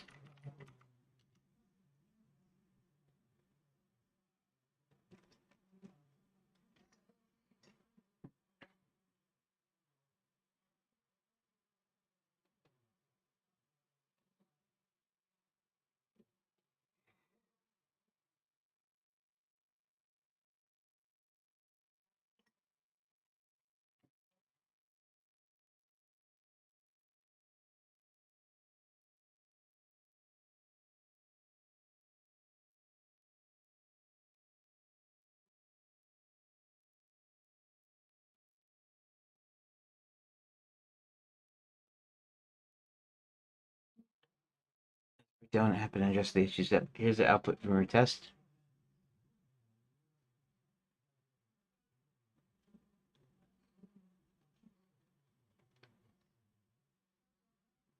The line removing child panel indicates the panel node created by setup visuals in room.gd was successfully removed.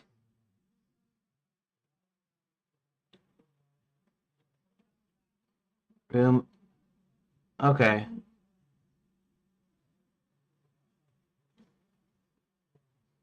Oh, yeah, I didn't think about that.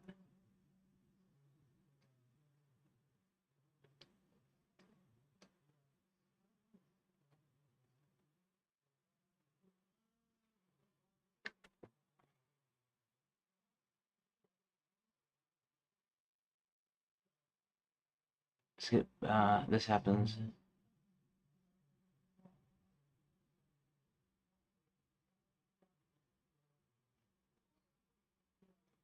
Despite removing child nodes first.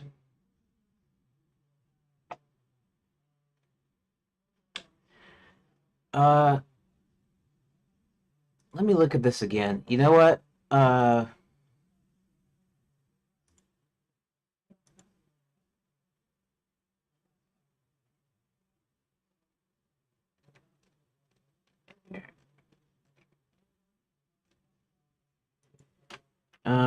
I don't want to make any of these changes yet. I'm not done with the child nodes idea.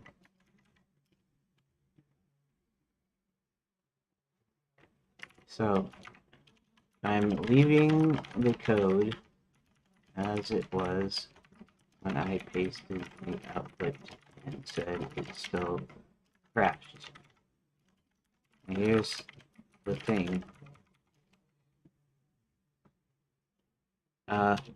Wait. Okay, wait. Give me a moment. I guess I should have typed back. There we go. Give me a moment to examine the code, because I think we're missing something, but I want to be sure myself. Just a moment.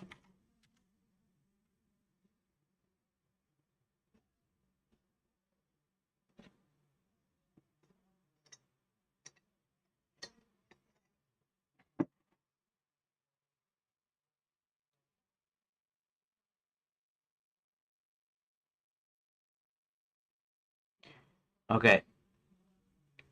So I guess I didn't restart Redot just yet, right? Okay.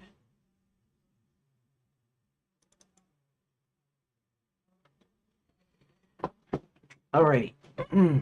Okay. Now, deferred. Okay.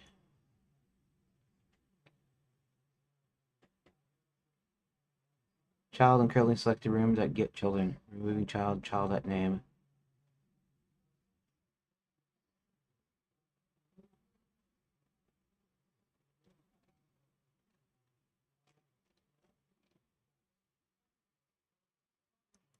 Okay, let me do the removal again.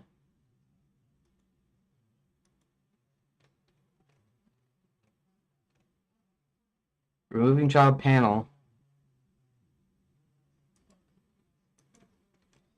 Well, the thing is there should be doors there, and maybe there's not. Let's click on something so that it doesn't crap out on me, and it might still crap out, but I don't think it will.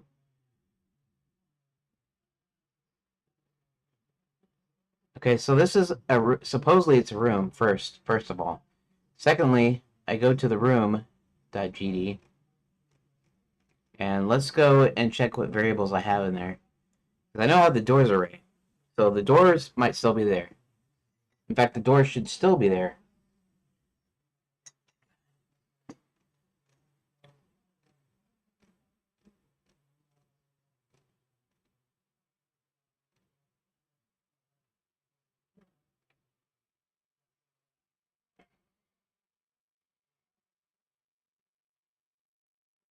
Doors.append.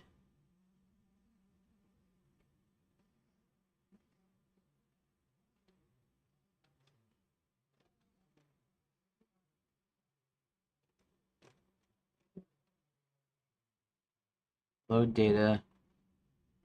Open access. Parse data. Fog closed. Because this is its own room. Self.name. Create and attach door nodes. So what door if is doors what's doors? Is doors the doors is the array.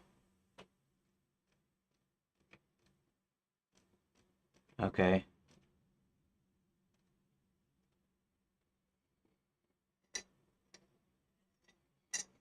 Add child, new door. So it's adding okay, so here is part of the problem. I don't know if that's still related to the crashing. It might not have anything to do with the crashing. But okay, let's expand this out. Actually, let me go check something here real quick. Uh, at Greggy am live right now. Chrissy, Greg works during the day, so he might be on a call or he might be busy or whatever. Who knows? Which is fine. Okay. So as I thought,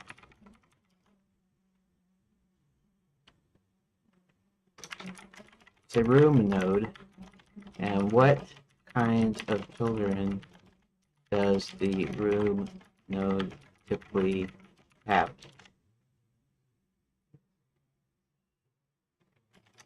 I want you to answer.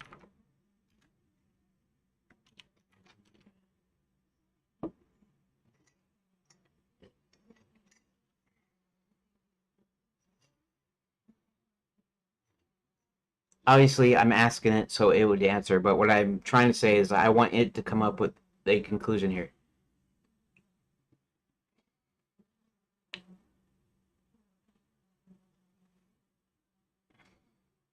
Door nodes. Bingo.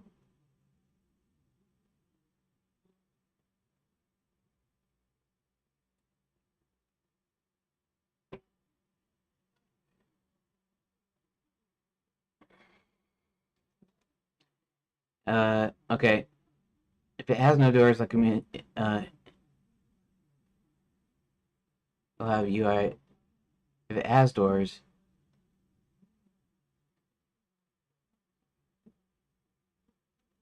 however, the crash still occurred. When you edit the script, suggests the issue isn't the child nodes, but with the room node itself. Okay. Okay, so you're missing it.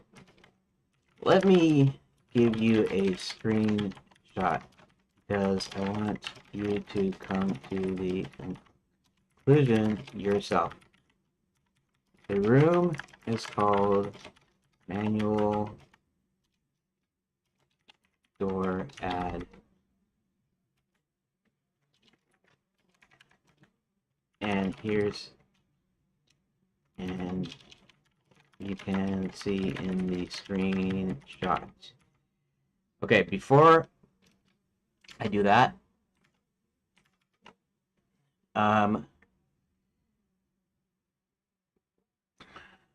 let's go ahead and scene, reload, save scene.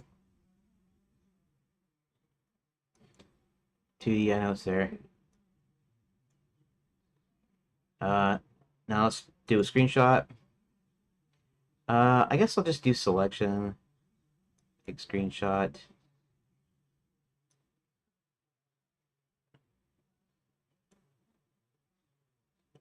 Okay, copy the clipboard. I want it to be able to reason out itself. You know, I watched a short video that talked about warming up ChatGPT, and essentially it was like priming. It's like priming the deal.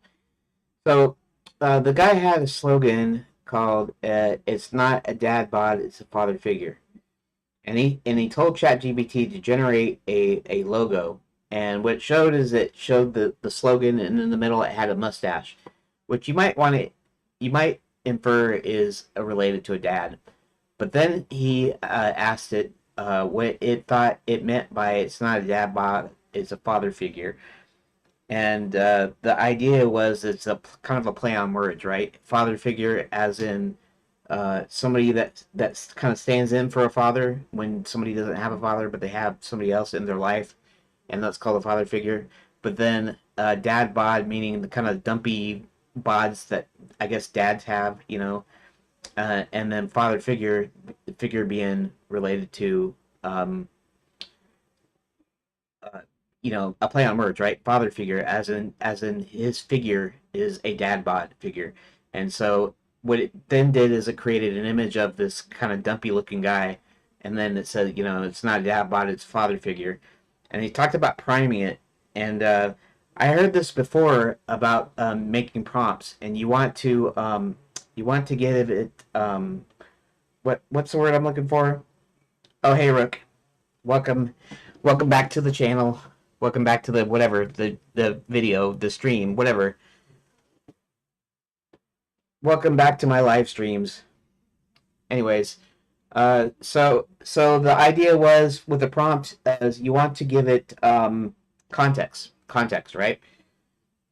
So I actually did a little experiment. I thought it was kind of funny, but I told it to write out the I guess the chords or the notes for a song and something, and it couldn't come up with the right thing. But then when I told it, well, what I want you to do is I want you to create, you know, or create this tune, or I don't know if I told it to create a tune or if I told it to read it or somehow read it or tell it to me. Um, but I wanted it to actually write out the notes as letters and the way it would write it out to me, and then it was able to do it right because it knew what I was talking about. So what I'm trying to get to do here is, and Ricky, I guess you haven't been around for the past 10 minutes or so, but I'm trying to get down to the problem of this crash bug. This crash bug happens whenever I use the remove room button and I remove a room, and then uh, when I go back to editing a script file, when I play around for a minute, sometimes less than a minute, it'll crash. And it'll crash specifically only when I am removing. And what I'm doing in the removal deal is I'm having it select, or not select, I'm having it deselect. Anyways, there's a selection. And somehow I'm thinking that basically it's trying to connect or it's trying to access a node that is no longer there. But if I hit the remove button and then I instantly select another node, then it doesn't crash on me. Why? Because it clicked on a valid node. And so I'm trying to get down to the bottom of this, and I'm trying to get Grok to actually tell me what it did wrong. So I thought one of the ideas that it might have been is that it might be the fact that it has still has child nodes, and that maybe the child nodes need to be removed first, and then it can remove the node itself, and then it's not going to try to access something dangling. If there's still nodes or something still attached there, it's probably still in memory somewhere, and so it's trying to access it, but it can't access it because it's flagged as being freed or whatever, or maybe because it's actually freed, but there's still something dangling in memory or something that's causing the crash. So, but then I looked at it, and and what it did is it removed the panel, which is the 2D element that I needed to be able to show the room on the in the editor map scene in the editor. So it removed it, but it still crashed. Why? Because there's still doors attached, and the doors might not fix it at all. For C++, I would say you delete some resources that you're still referencing. Yeah, well that's what I'm saying. Uh, where exactly does it crash? Uh, all I can tell you is um, it doesn't crash in any particular thing other than after I remove a room. So if I hit this, here, let's clear the results here. Hey Greg, welcome back. Um, so okay, so here's manual room edition is selected. If I hit minus, okay, and this is all some extra junk here. Remove child from scene tree. It's removing the panel, which is the visual part over here, but it still has door nodes, and so I'm trying to get Grok to realize that it still has door nodes and that it needs to check that first. In fact, I have them in an array, so it's possible that I that it's still in there in memory, and there's some disconnect here. But okay, so I hit the remove. It removes it. It looks like it's fine. In fact, this is fine too. This is also fine in here. So when I go back to script, and all I have to do is I have to play with it. I might actually have to do some typing, although I could probably just sit here and it would probably collapse on me. But here, let's just do this. And oh, see, there you go. And it crashed. See, that's where it crashed. Um, so I'm trying to get it to tell me what's going on here. It still thinks that it doesn't have any doors, and which is dumb because it shouldn't assume that I don't have any doors. But the code should have been remove the doors, then remove any other child nodes, then remove the main node. And here I'm going to paste a screenshot. So you're missing it. Let me give you a screenshot because I want you to come to the conclusion yourself. The room is called manual door add, and you can see. Whoops, that's not what I meant to do. Is it still there? I didn't call it manual door add, did I? Can you do the removal but not delete the elements? I don't know what you mean, delete the elements.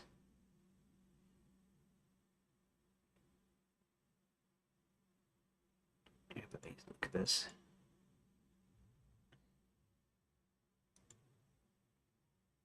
Oh, shoot. I'll have to restart this. Restart. I'm forgetting what my room is called. Do the removal but not delete the elements.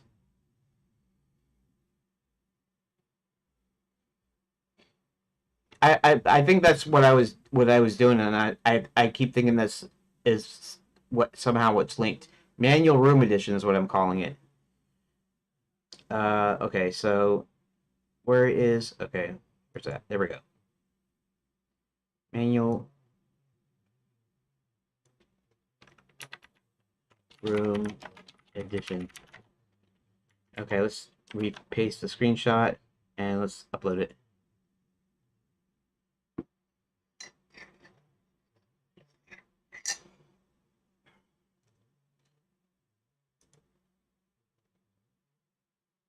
Okay.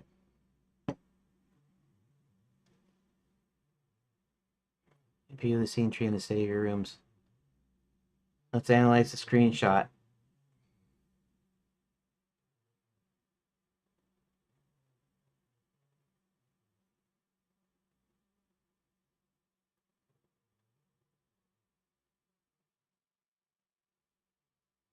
Okay.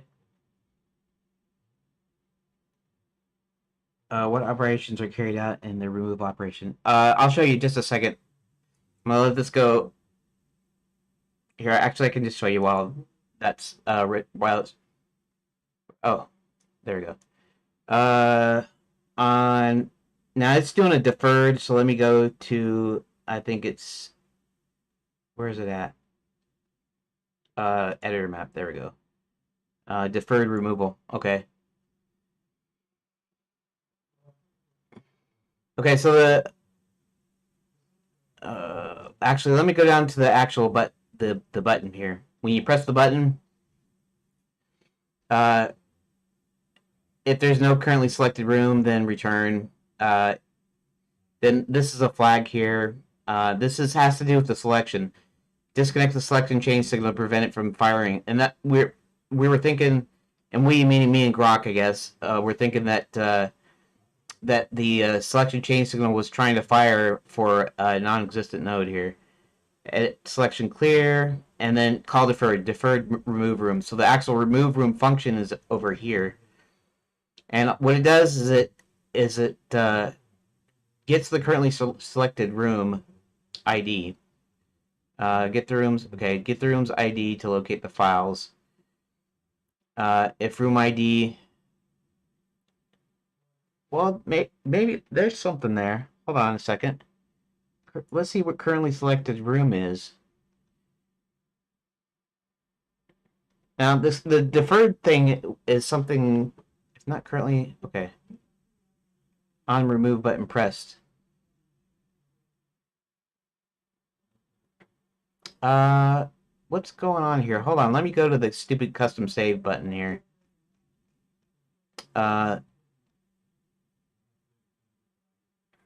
On selection changed. Okay, so I want to go to the on selection changed function here. Do that.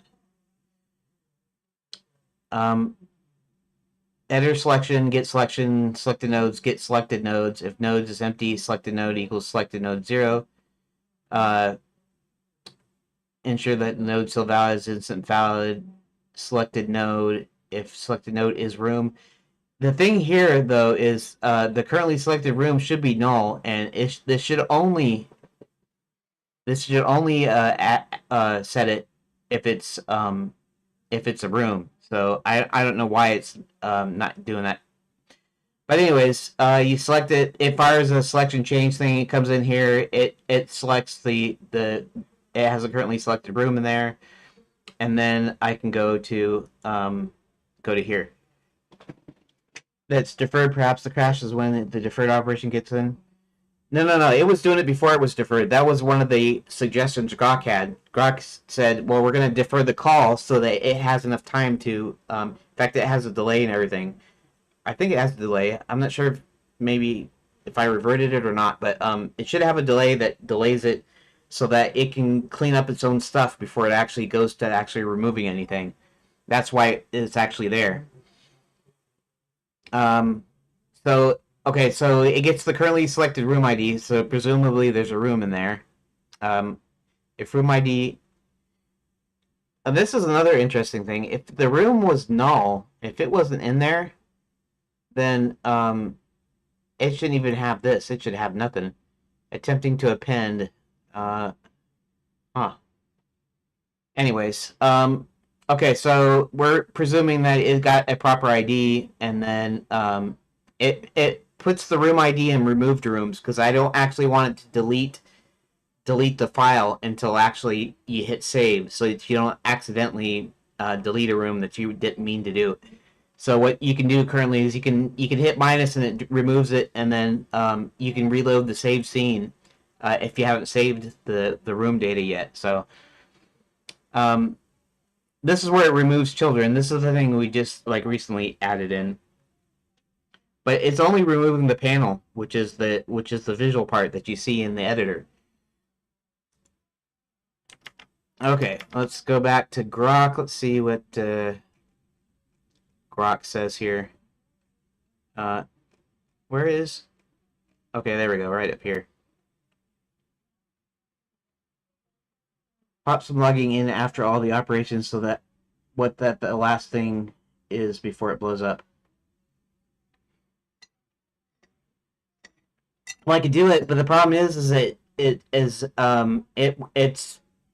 happens after a while. We were thinking that the reason that it locks up when I'm messing with the script, uh, so you can see, yeah. Uh, so okay, so it we're assuming that it crashed because it's refreshing the editor map scene and then trying to access it after a while, because it happens after like a minute. It's not exactly a minute, but it's like less than a minute, right? For a few seconds, a little while, it goes, and I can edit text, and then after not very long, then it crashes. So it could go through all the processes and everything before it actually crashed, and I wouldn't be able to tell when it crashed exactly. Okay, so let me read this. Hold on. Let's analyze the screenshot of the details you pointed out. Shows editor map scene, manual room edition selected, door disrule a door node, and then all this other stuff, also door nodes and regular deals. Editor displays visual representation of the rooms, manual room edition, and Cerulean 1 has a description. Yeah. Test that output, manual room, remove child, it's only remove panel. However, no mention of removing a door node, which even though the screenshot clearly shows the manual room edition has a door Cerulean child node. Remaining children after removal suggests all child nodes are removed, but the absence of removing child door to Cerulean message indicates that the door Cerulean node might not have been properly removed or recognized during the removal process. The missing piece, door node not removed. Discrepancy between the screenshot and the output is significant. The screenshot shows the manual room edition has a door Cerulean child node, but it doesn't output its log it to removal. This suggests that the door node wasn't properly removed before the room node was freed, which could be contributed to the crash. It's supposed to remove all child nodes. Loop iterates a currently selected room, get children, which should include all child nodes, such as panel and the door. The panel node is removed as logged, but door was not, even though it's visible in the scene tree. Door is not properly added to the scene tree. If the door to Cerulean node was added to the room node, but not properly attached to the scene tree, e.g. its owner wasn't set correctly, it might not be recognized by get children at the time of removal. However, in add room to editor map, doors have their owner set. Get and create doors from specs. New doors are added with owner. So this seems unlikely. The room node has a doors array that stores references to the door nodes and create doors from specs. Existing doors are removed before new ones are created. Okay. If manual room edition was saved, yeah, before removal, it would have cleared its doors. However, the screenshot shows doors are still present, suggesting this room wasn't saved after its doors were modified, or the door is added manually in the editor. Yeah, but I don't hit the save button. In fact, I make sure it doesn't do any. It doesn't save any data, or it doesn't save the door data. The editor might be displaying in the scene tree, but the node might not actually be a child of manual room of manual room edition in the runtime scene tree. That that is not possible because the JSON has the door and it creates the door and it adds the doors. It's possible that you need to clear the door, actually clear the doors array every time. So clear the doors array whenever it adds doors, I guess. But the node might not actually be a child of main. It is a child though, so don't give me that. Door node is the missing link. The crash likely occurs because the doors truly node wasn't properly removed before the room node was free. The editor might be still holding a reference. When you edit a script, the editor tries to access this freed node, causing the crash.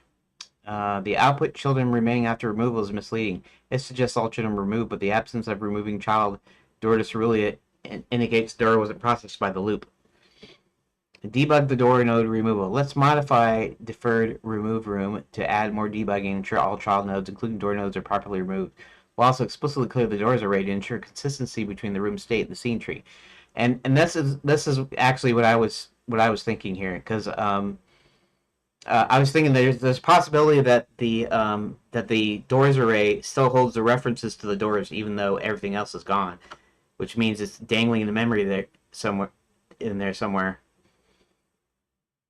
Already copy that, I guess. Deferred.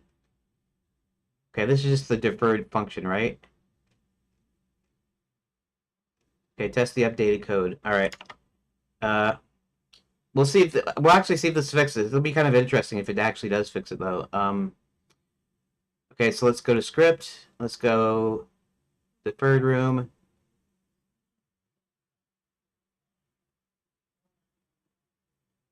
See, I have to rely on another function to be able to tell where the end of the function is. That's why I like to put in the C-style brackets. I have to do it after the comment character, which is the hashtag or pound sign or whatever you want to call it. So let's paste. Okay, that's all right. And Control S. Okay. Shoot, and 0.2 might not be long enough too. Anyways, so okay, so make sure everything is saved. I reload save scene. We're gonna clear this out just because I don't want it to get too cluttered. 2D, and then I want to take this and I want to remove the room. Okay, I want to copy the output, which I think it's okay. We'll assume it's copied here. Let's go back.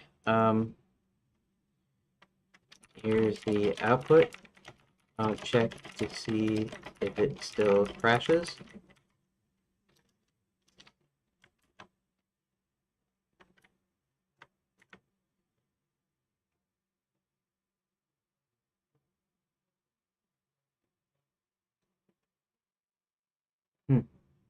This is still the output though, so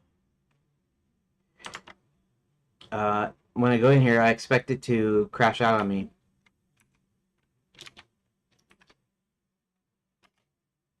Yep.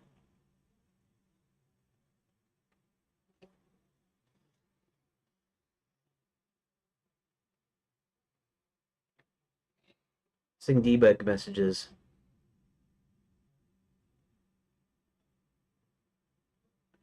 Clearly something goofy going on here. Honestly though, I could go in and probably go to doors and remove them myself like the way I would do it. But we'll see here.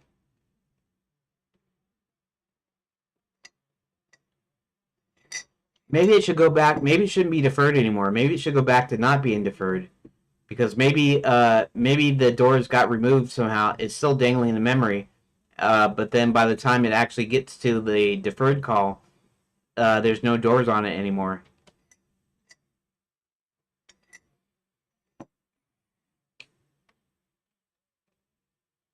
Missing debug messages. The output doesn't include the new debug messages that were added. Yeah, let me go check that. I need to see why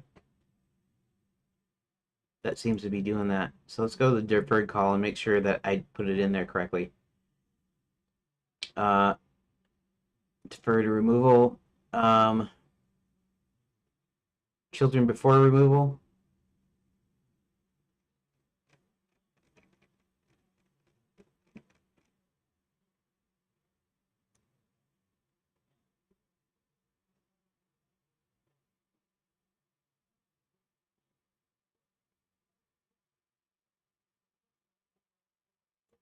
Okay.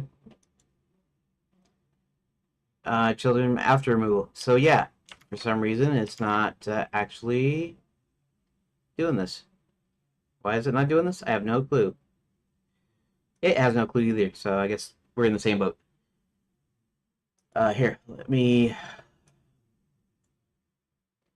Anyways, to answer your question, Rook, you can't output anything right at the very end because the crash is delayed. Thinking it's because it's whenever it refreshes the editor that somehow it refreshes the scene tree or something, and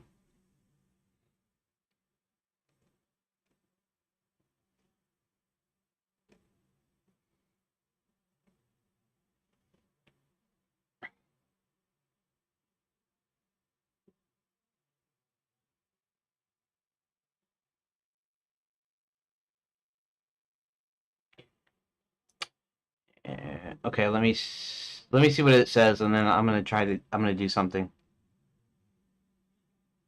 Might not have been updated with the latest version I provided. It does though, so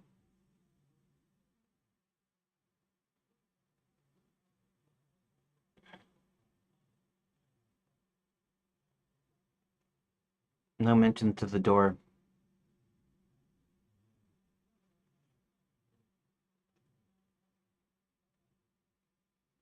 Uh, to this the log spam. That's all right.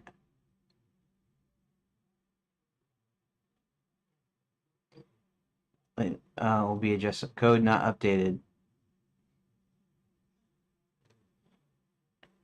Well, it was though.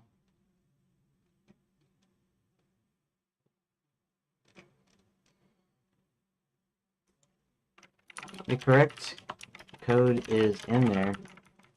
I'm looking at it. I don't know why it didn't do it in the. I don't know why it didn't do it in the editor. Give me a moment. I have to tell it to give me a moment so it doesn't like put a bunch of stuff. Oh, you need to do this, this, and this, and then it already assumes that I did it. Deferred room. I'm gonna put my own print statement in here. Print.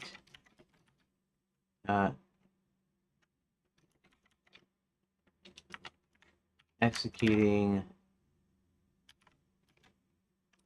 deferred remove.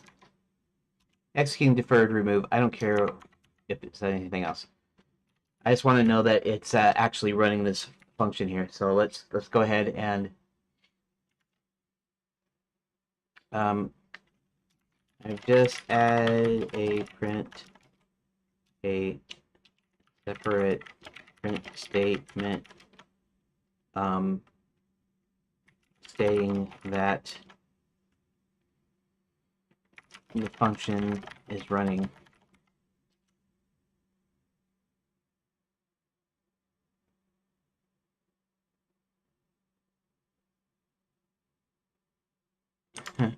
Okay. All right. So make sure it's saved. Make sure the scene is reloaded. Let's go to 2D. Let's go ahead and clear this. Let's go to select like that. And copy. Let's see some here. Disconnected selection change. Editor selection cleared. Removing child panel. Children removed after removal.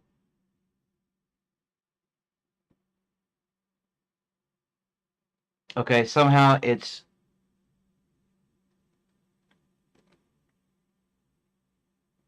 Huh. Okay. Very odd. This is here. The output's there. This is the output. It appears it's not even running. Is that possibly because it's still being deferred? Are you still waiting for it to execute?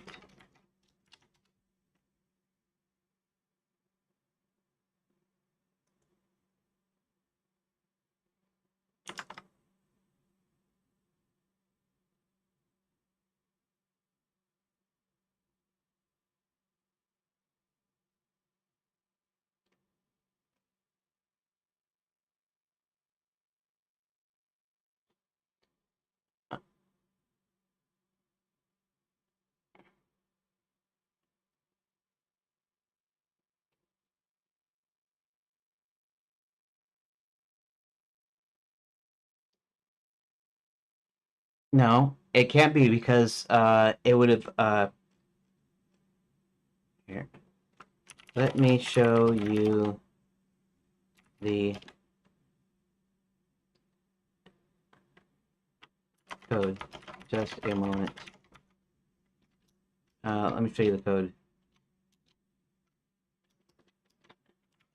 Okay, let's go to here. Let's just do this.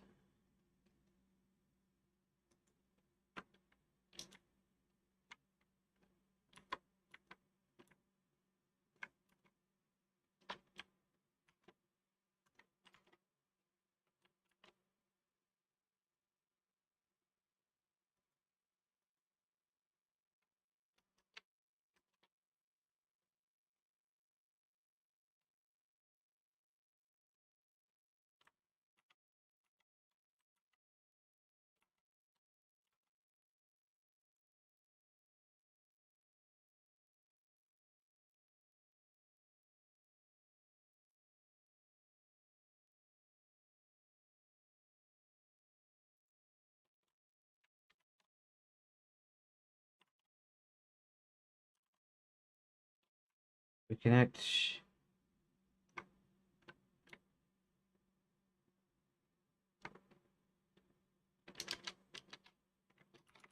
Clearly not executing it.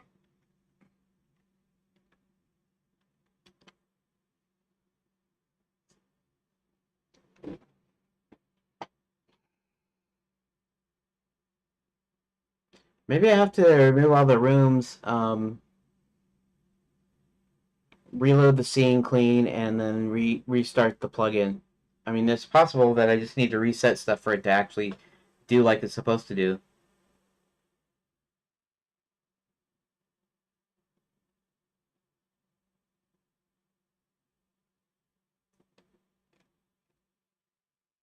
I still don't show these messages, which strongly indicates deferred remove room is not being executed despite being called.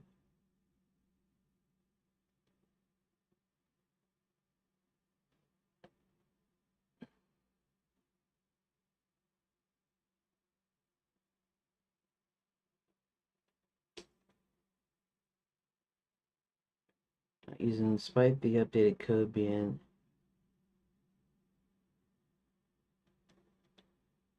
called for not executing.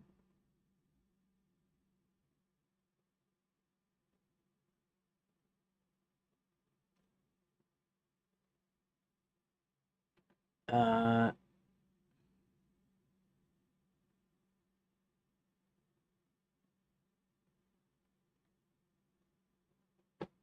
that's just version you shared. Yes. Restart Redot.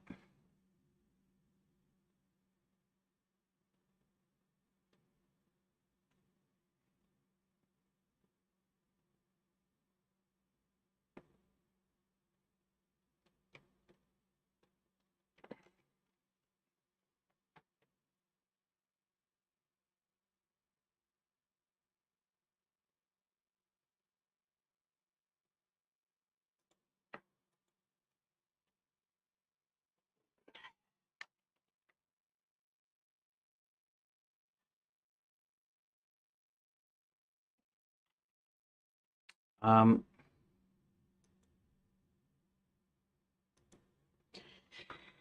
okay, here's what I will do. I will literally delete all the rooms in the scene tree and save it. I will disable the plugin. I will then exit Redot and restart it. Then I will uh,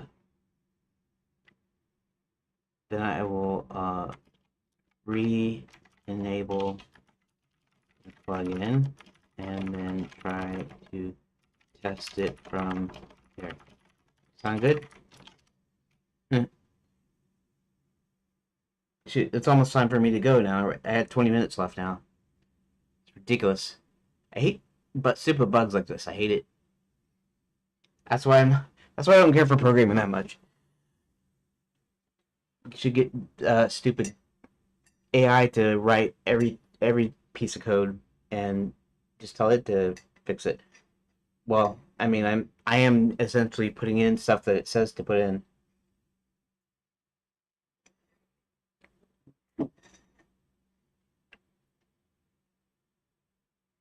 Sounds like a solid plan. Okay. So at least if I do it this ways, make sure everything is okay. So what we're going to do is we're going to do this. We're going to delete. Okay. We're going to go to project settings. We're going to go to plugins. We're going to disable plugin. Okay. Go ahead and close that. We are going to make sure everything is saved. We're going to exit Redot, like so. We're going to restart Redot, like so. Like so. And everything is back again. Now let's go to project settings. We're gonna go to plugins. We're gonna okay. Actually, close. I'm gonna close this first, and then I'm gonna go to project settings and re-enable. Okay, everything looks good. There's no errors in that. Close. Okay, everything's cool. Let's go ahead and clear that. Now let's go ahead and go to 2D. Let's go ahead and select this. Let's go ahead and subtract. And it still isn't. It's like it's not even doing it. Somehow the deferred thing is not working.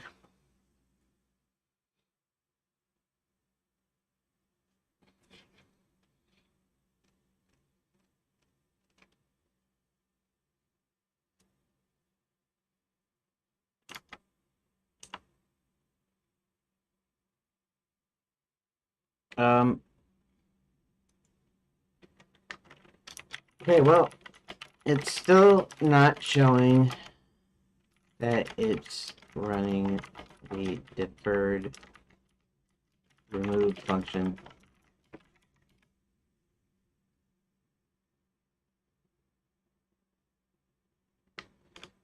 Um, I'll try puttering around in the script editor and see if it will print anything to the debug output just before freezing up, just before crashing. Just a moment, please.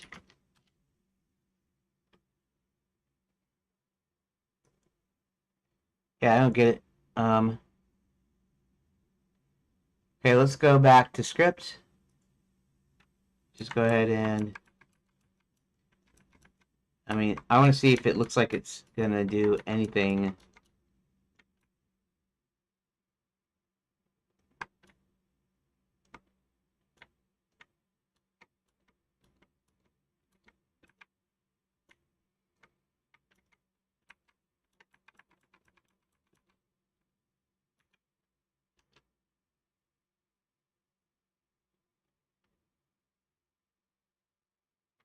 No. And actually, there's another thing here too. In fact, let me actually confirm that, because if you don't do anything, I don't think it does anything.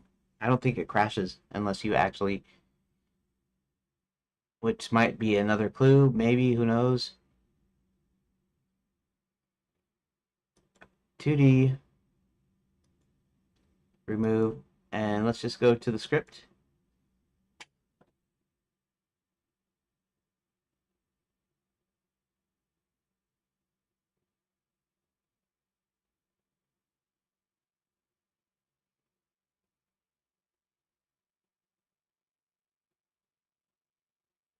I need to see if it will crash out without me doing anything.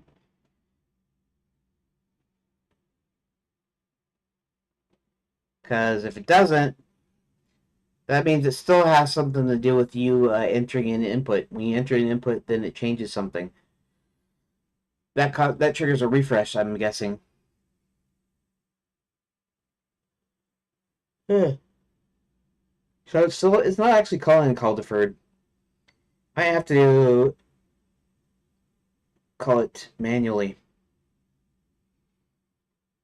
instead, and not use call deferred.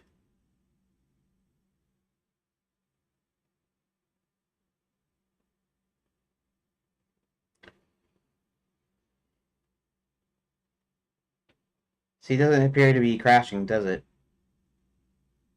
Okay, what if I put cursor in here?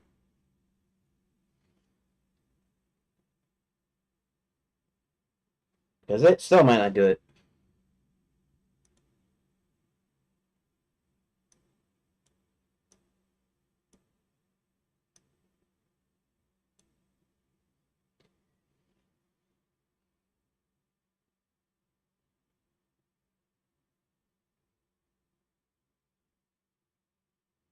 So maybe the idea is you have to start typing for it to actually trigger it.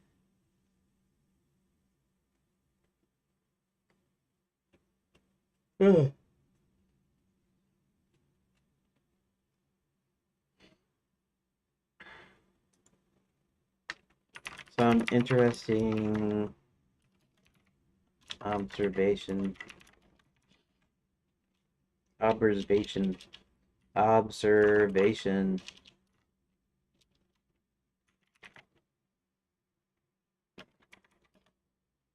If I don't type anything, I can put the cursor in the script window. It does not crash. It actually crashes when I start typing.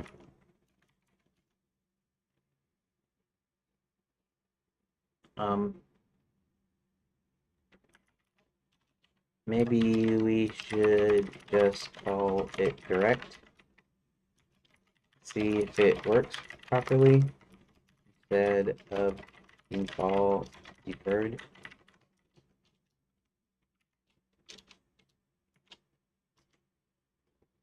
Probably 2 R's and 1 F, but who cares? I mean, it's still there.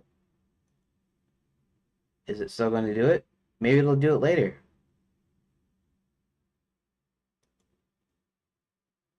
You notice the crash and read items doesn't occur if you simply place the cursor in the script window without typing.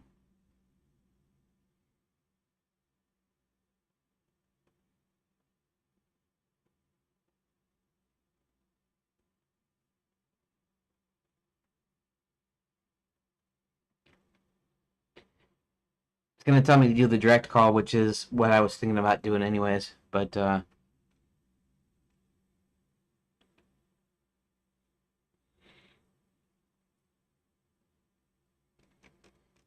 okay. It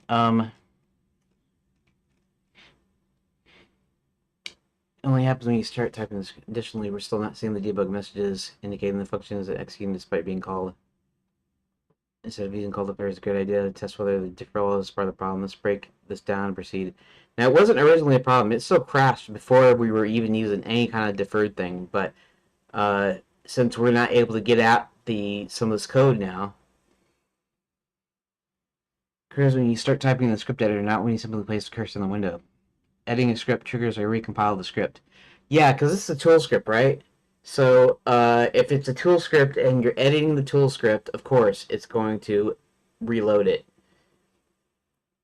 Okay.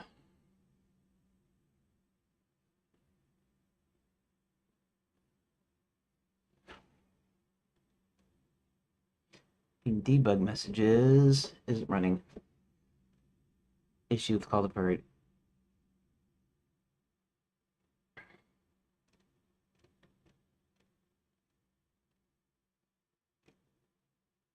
Replace call deferred with a direct call to deferred remove room. Keep the print deb. Okay. Okay. I will do this. Now, keep in mind that the crash was not created by call deferred. We added that because it was still crashing. However, we can't log those other debug calls or even remove extra children if it's not executing. So give me a moment to change the line. Okay. Let's see, change the line.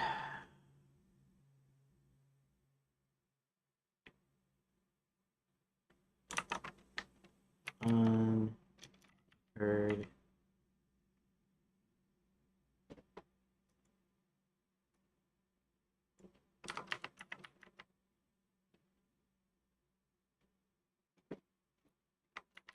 Deferred.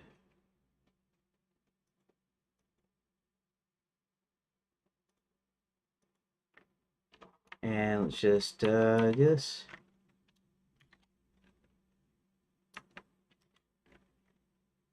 Deferred remove room.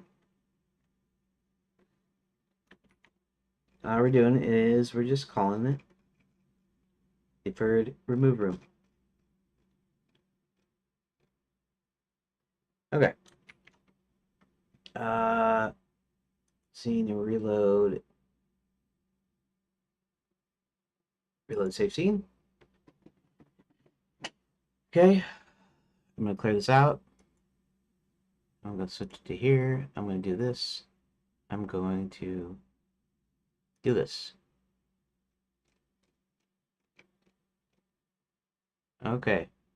Let's copy this. Output.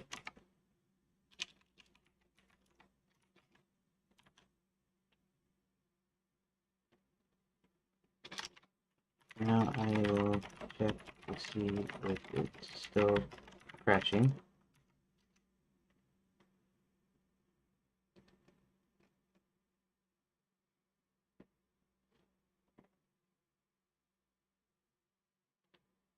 See, now it has both doors, the door and the panel.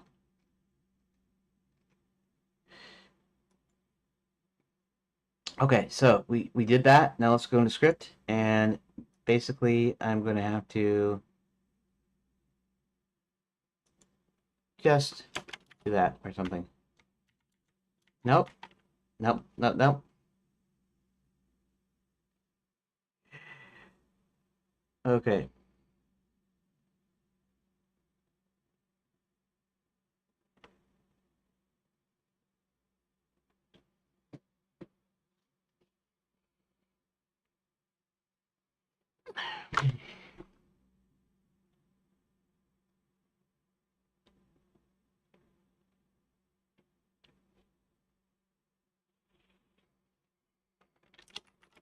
Crash indeed still occurs.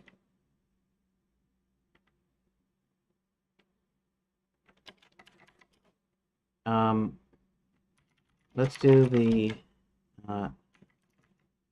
avoidance of using Q3.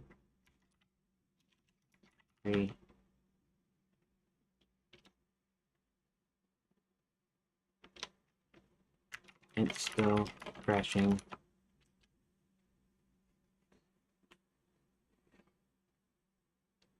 Oh!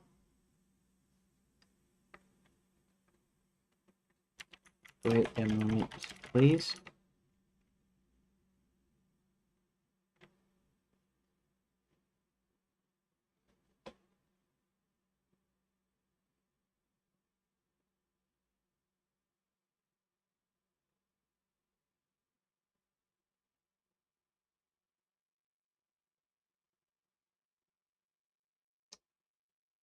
I want to do that. It always does this jump, and I never ask it to do the jump.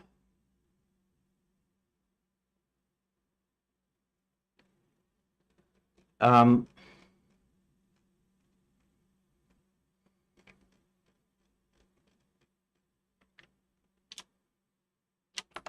Before doing that, did we clear out the doors array?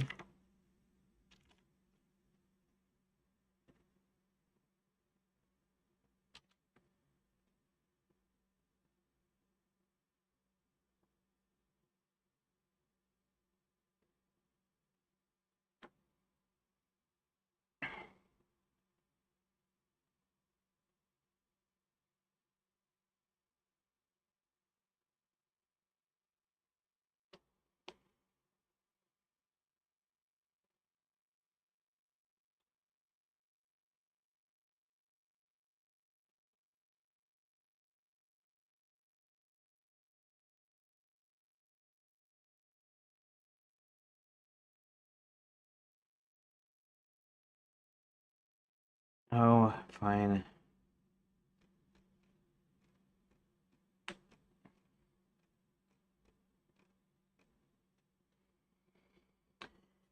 Like all children before removal.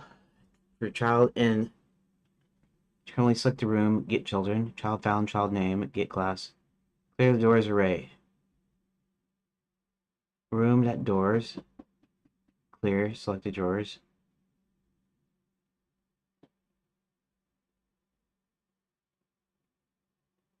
Removing child.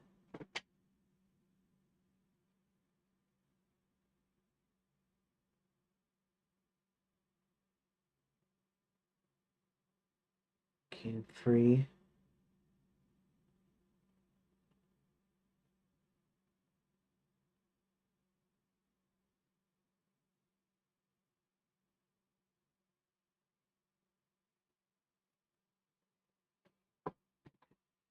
Alright.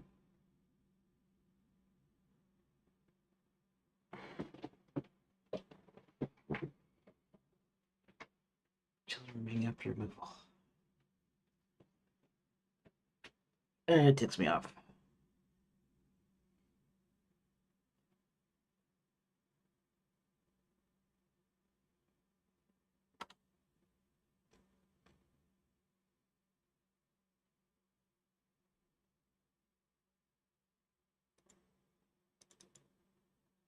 Well, it's about time for me to quit for today anyways.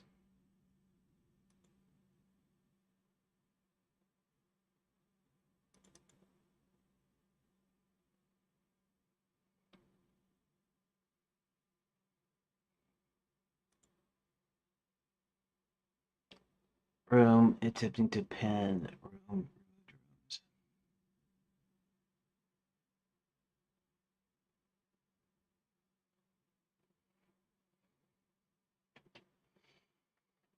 Okay.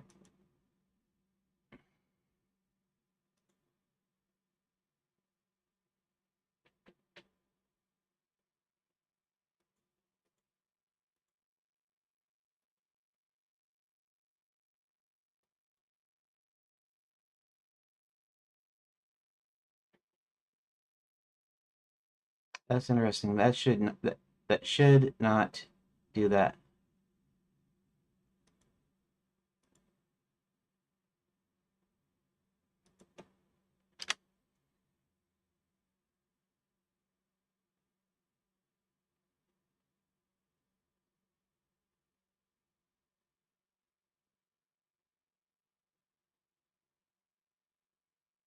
Well, that's weird.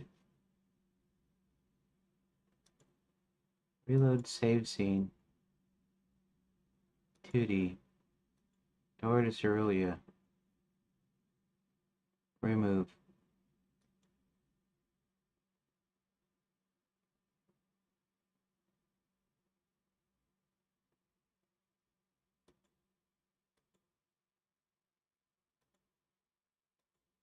That's how it's supposed to work. No room selected to remove. But if I do this... Okay.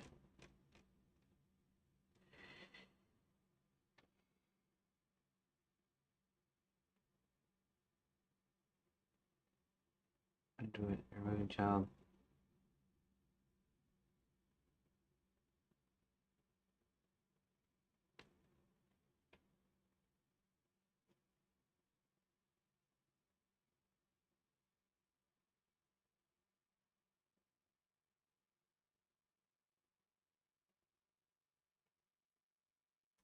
Wait a second. Manual.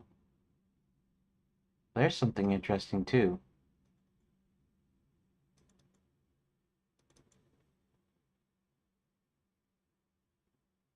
Manual room add.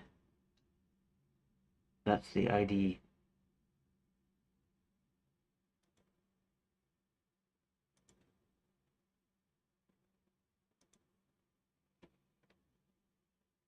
Uh, manual room add. I see is the name. Okay.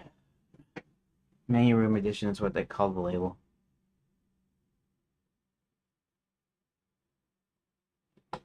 I wonder something. Okay, let's I need to do a edit here. And let's go ahead and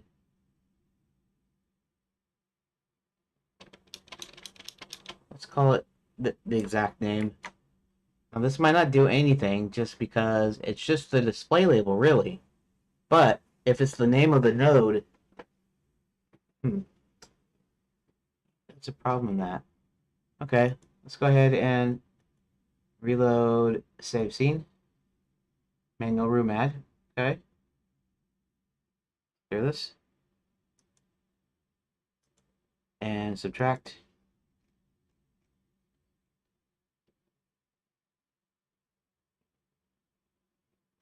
Okay.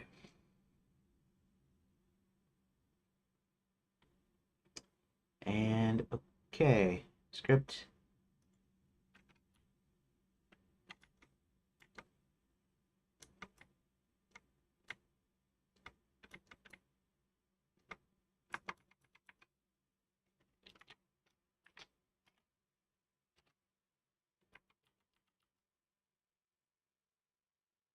And there you go. Okay. Dang, it's crazy.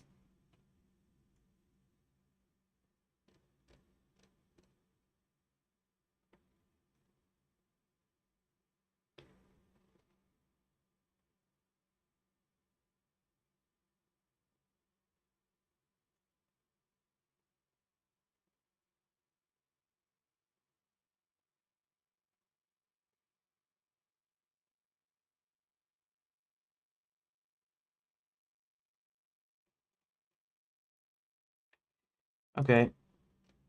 We'll go ahead and I'll do this one last test before quitting because I need to. I've hit my time limit here, but we'll try this one last thing, which I don't think is going to actually help, but we can try it.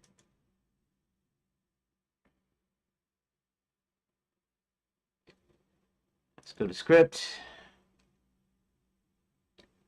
Let's go deferred. I think it's deferred.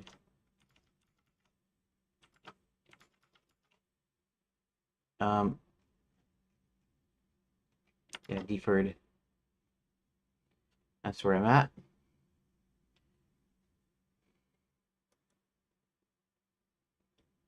Let's do this. Yes, there's an error, of course.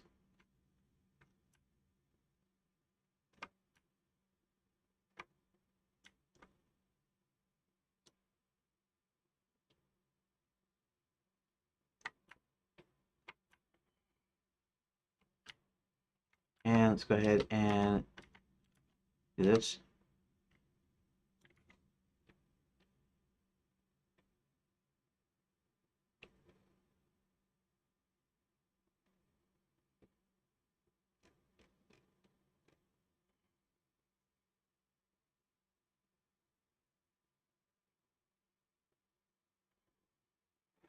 Of course, there's always got to be this extra thing, right?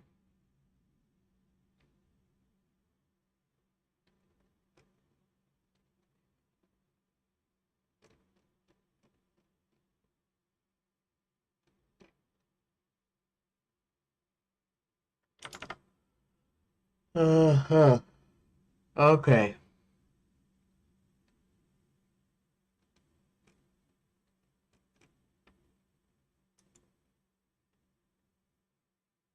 Get, undo, redo.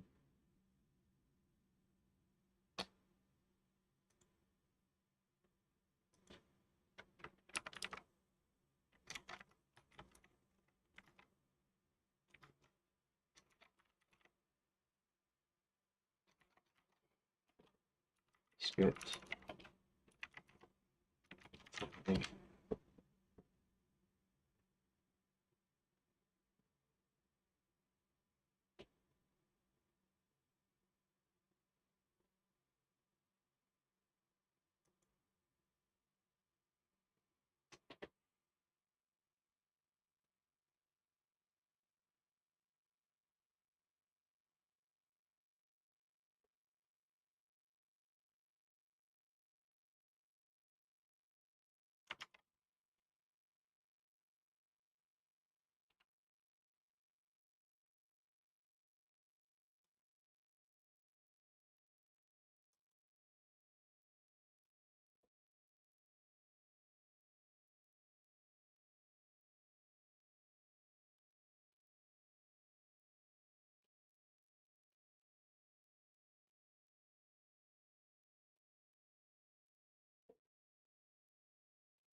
Oh, where is get, undo, redo?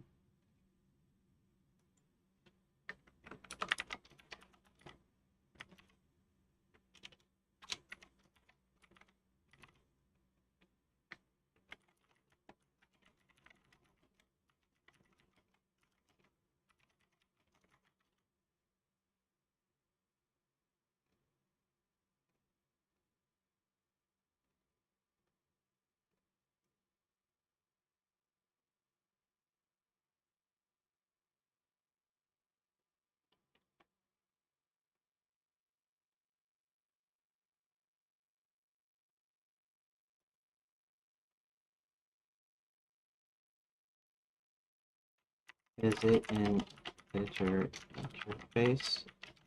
Because it doesn't seem like it.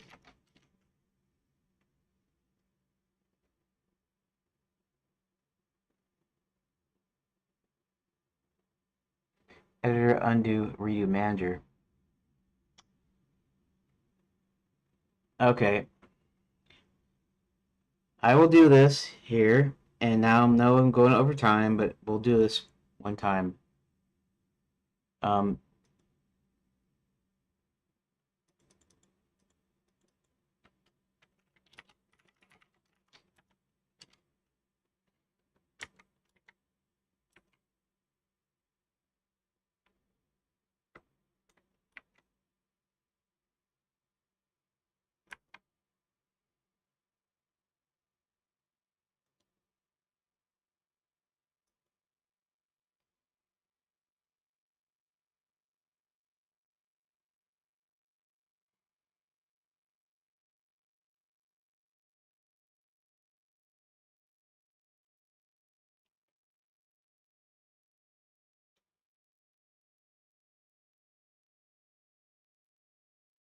okay, maybe it's direct then.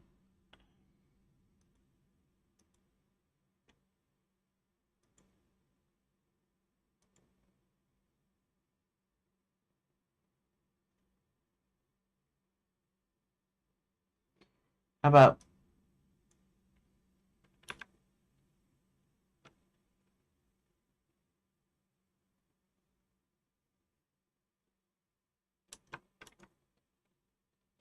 let's do this.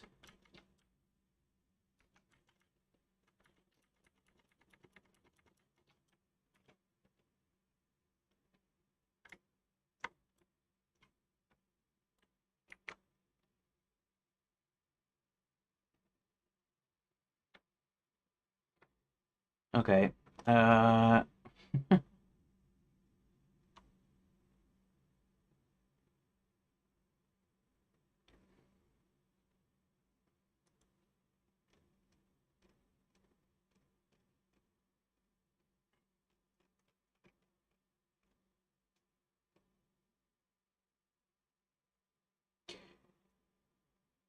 editor plugin. Okay.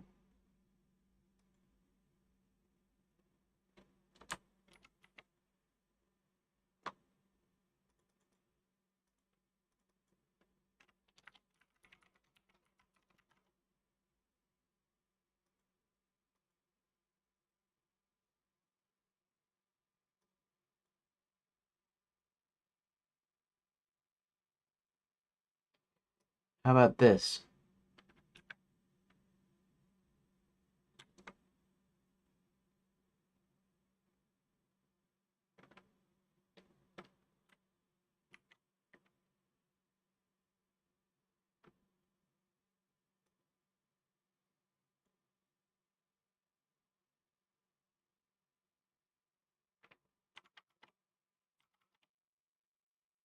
Um,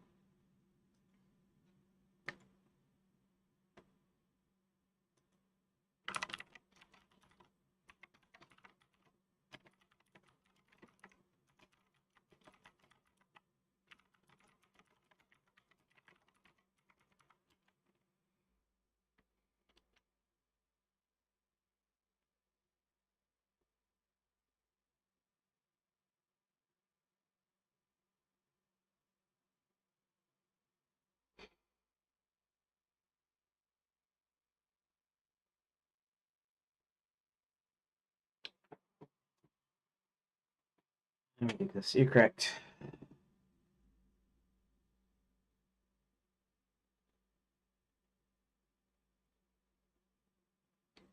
I just need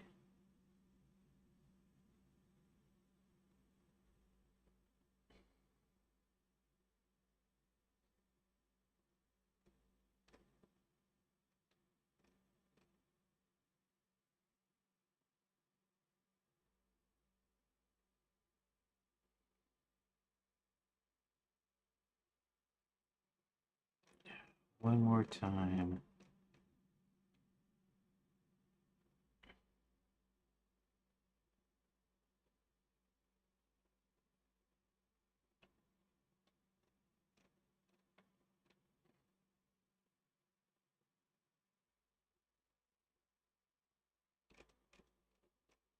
What?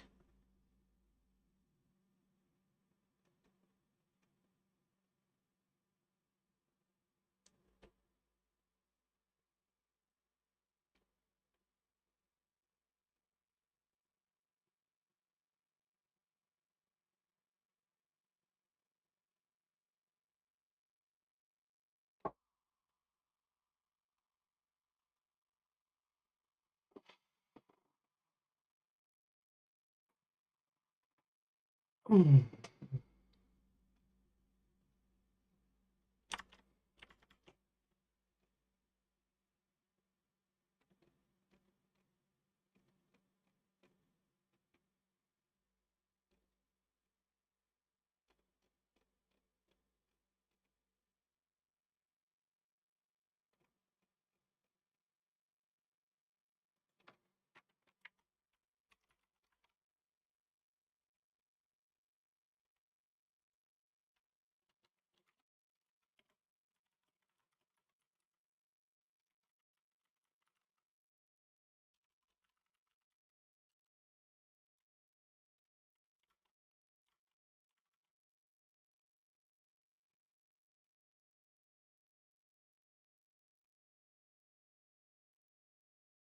What's going on in there?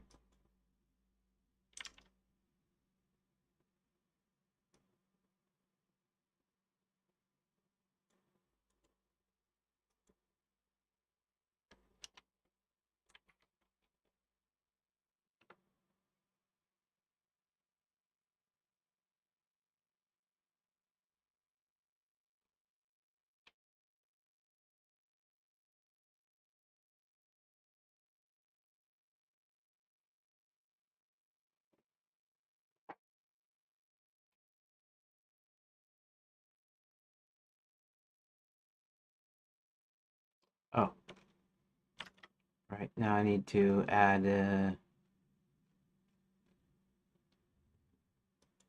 this will add these things here.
All right. Well, I guess I should go ahead and call it quits for today, I think. So this is not working.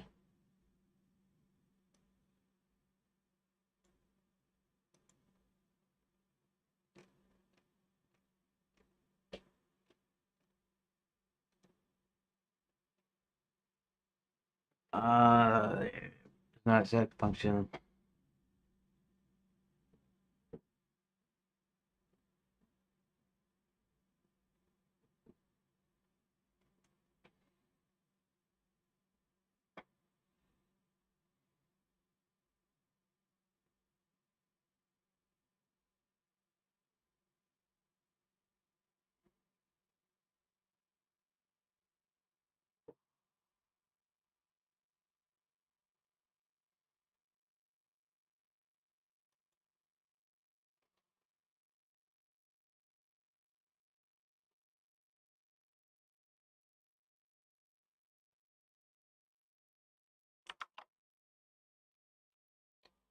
Okay, where is deferred?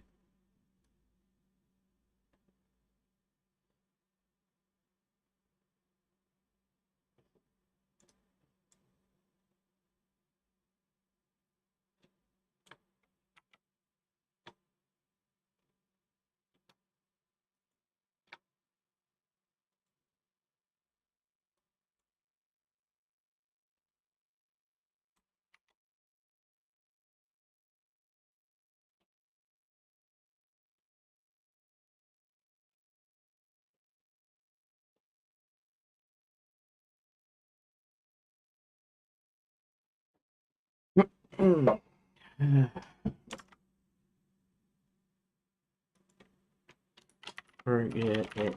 Time is up for today. We'll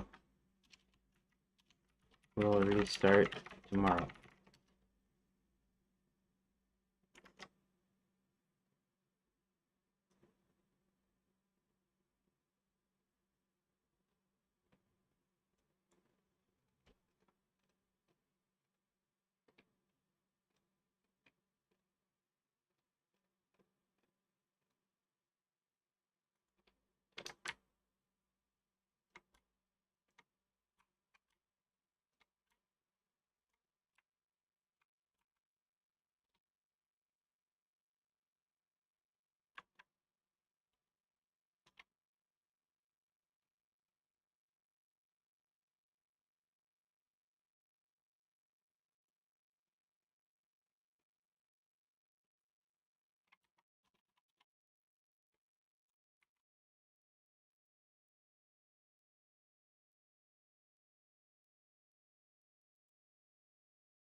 All right.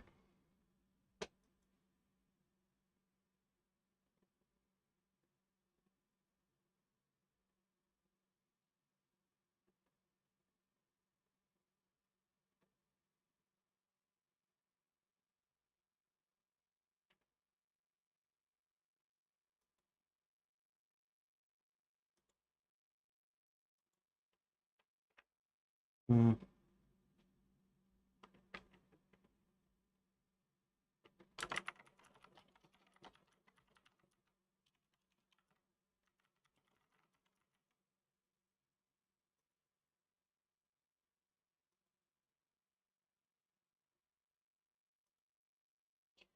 Okay, so there you have it. Nothing was accomplished today. Annoying. Very annoying. Oh, and I forgot to post this in on X and stuff. It's just on the Discords and stuff. But it's okay. Didn't get much done today. Annoying.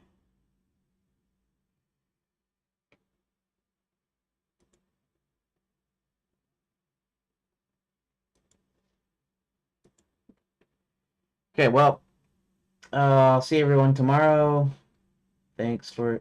Well, actually, you know what? I'm gonna do my quick recording here while on stream, just so I don't have to go back and like switch scenes and blah blah blah. So give me just a quick second, and I can I can say this in a few words. Okay, today, Friday, April 25th, 2025, I got absolutely nothing done today because the crash is still happening. And I pinpointed it when it happens, and did a bunch of stuff with Grok to get the scripts right, and yeah. So what happens here is let's go to 2D. Let's go ahead and remove it. Um, is that because it's not actually selected? Well, that's interesting. Now it doesn't even do that, huh? Well, now it's not even doing that. I have no clue why it's not removing anything at all now, because somehow... Okay. Let's do... Okay, well, I'll see you later, and we'll see if I can get this running sometime next week. So, thanks, and bye. Okay, so that now I'll just end the stream now. Um, so thanks for watching, thanks for dropping by, and I'll see you on Monday or tomorrow if you're interested in me editing the week's videos, which isn't going to consist of much, but that's the way it works. Thank you for watching.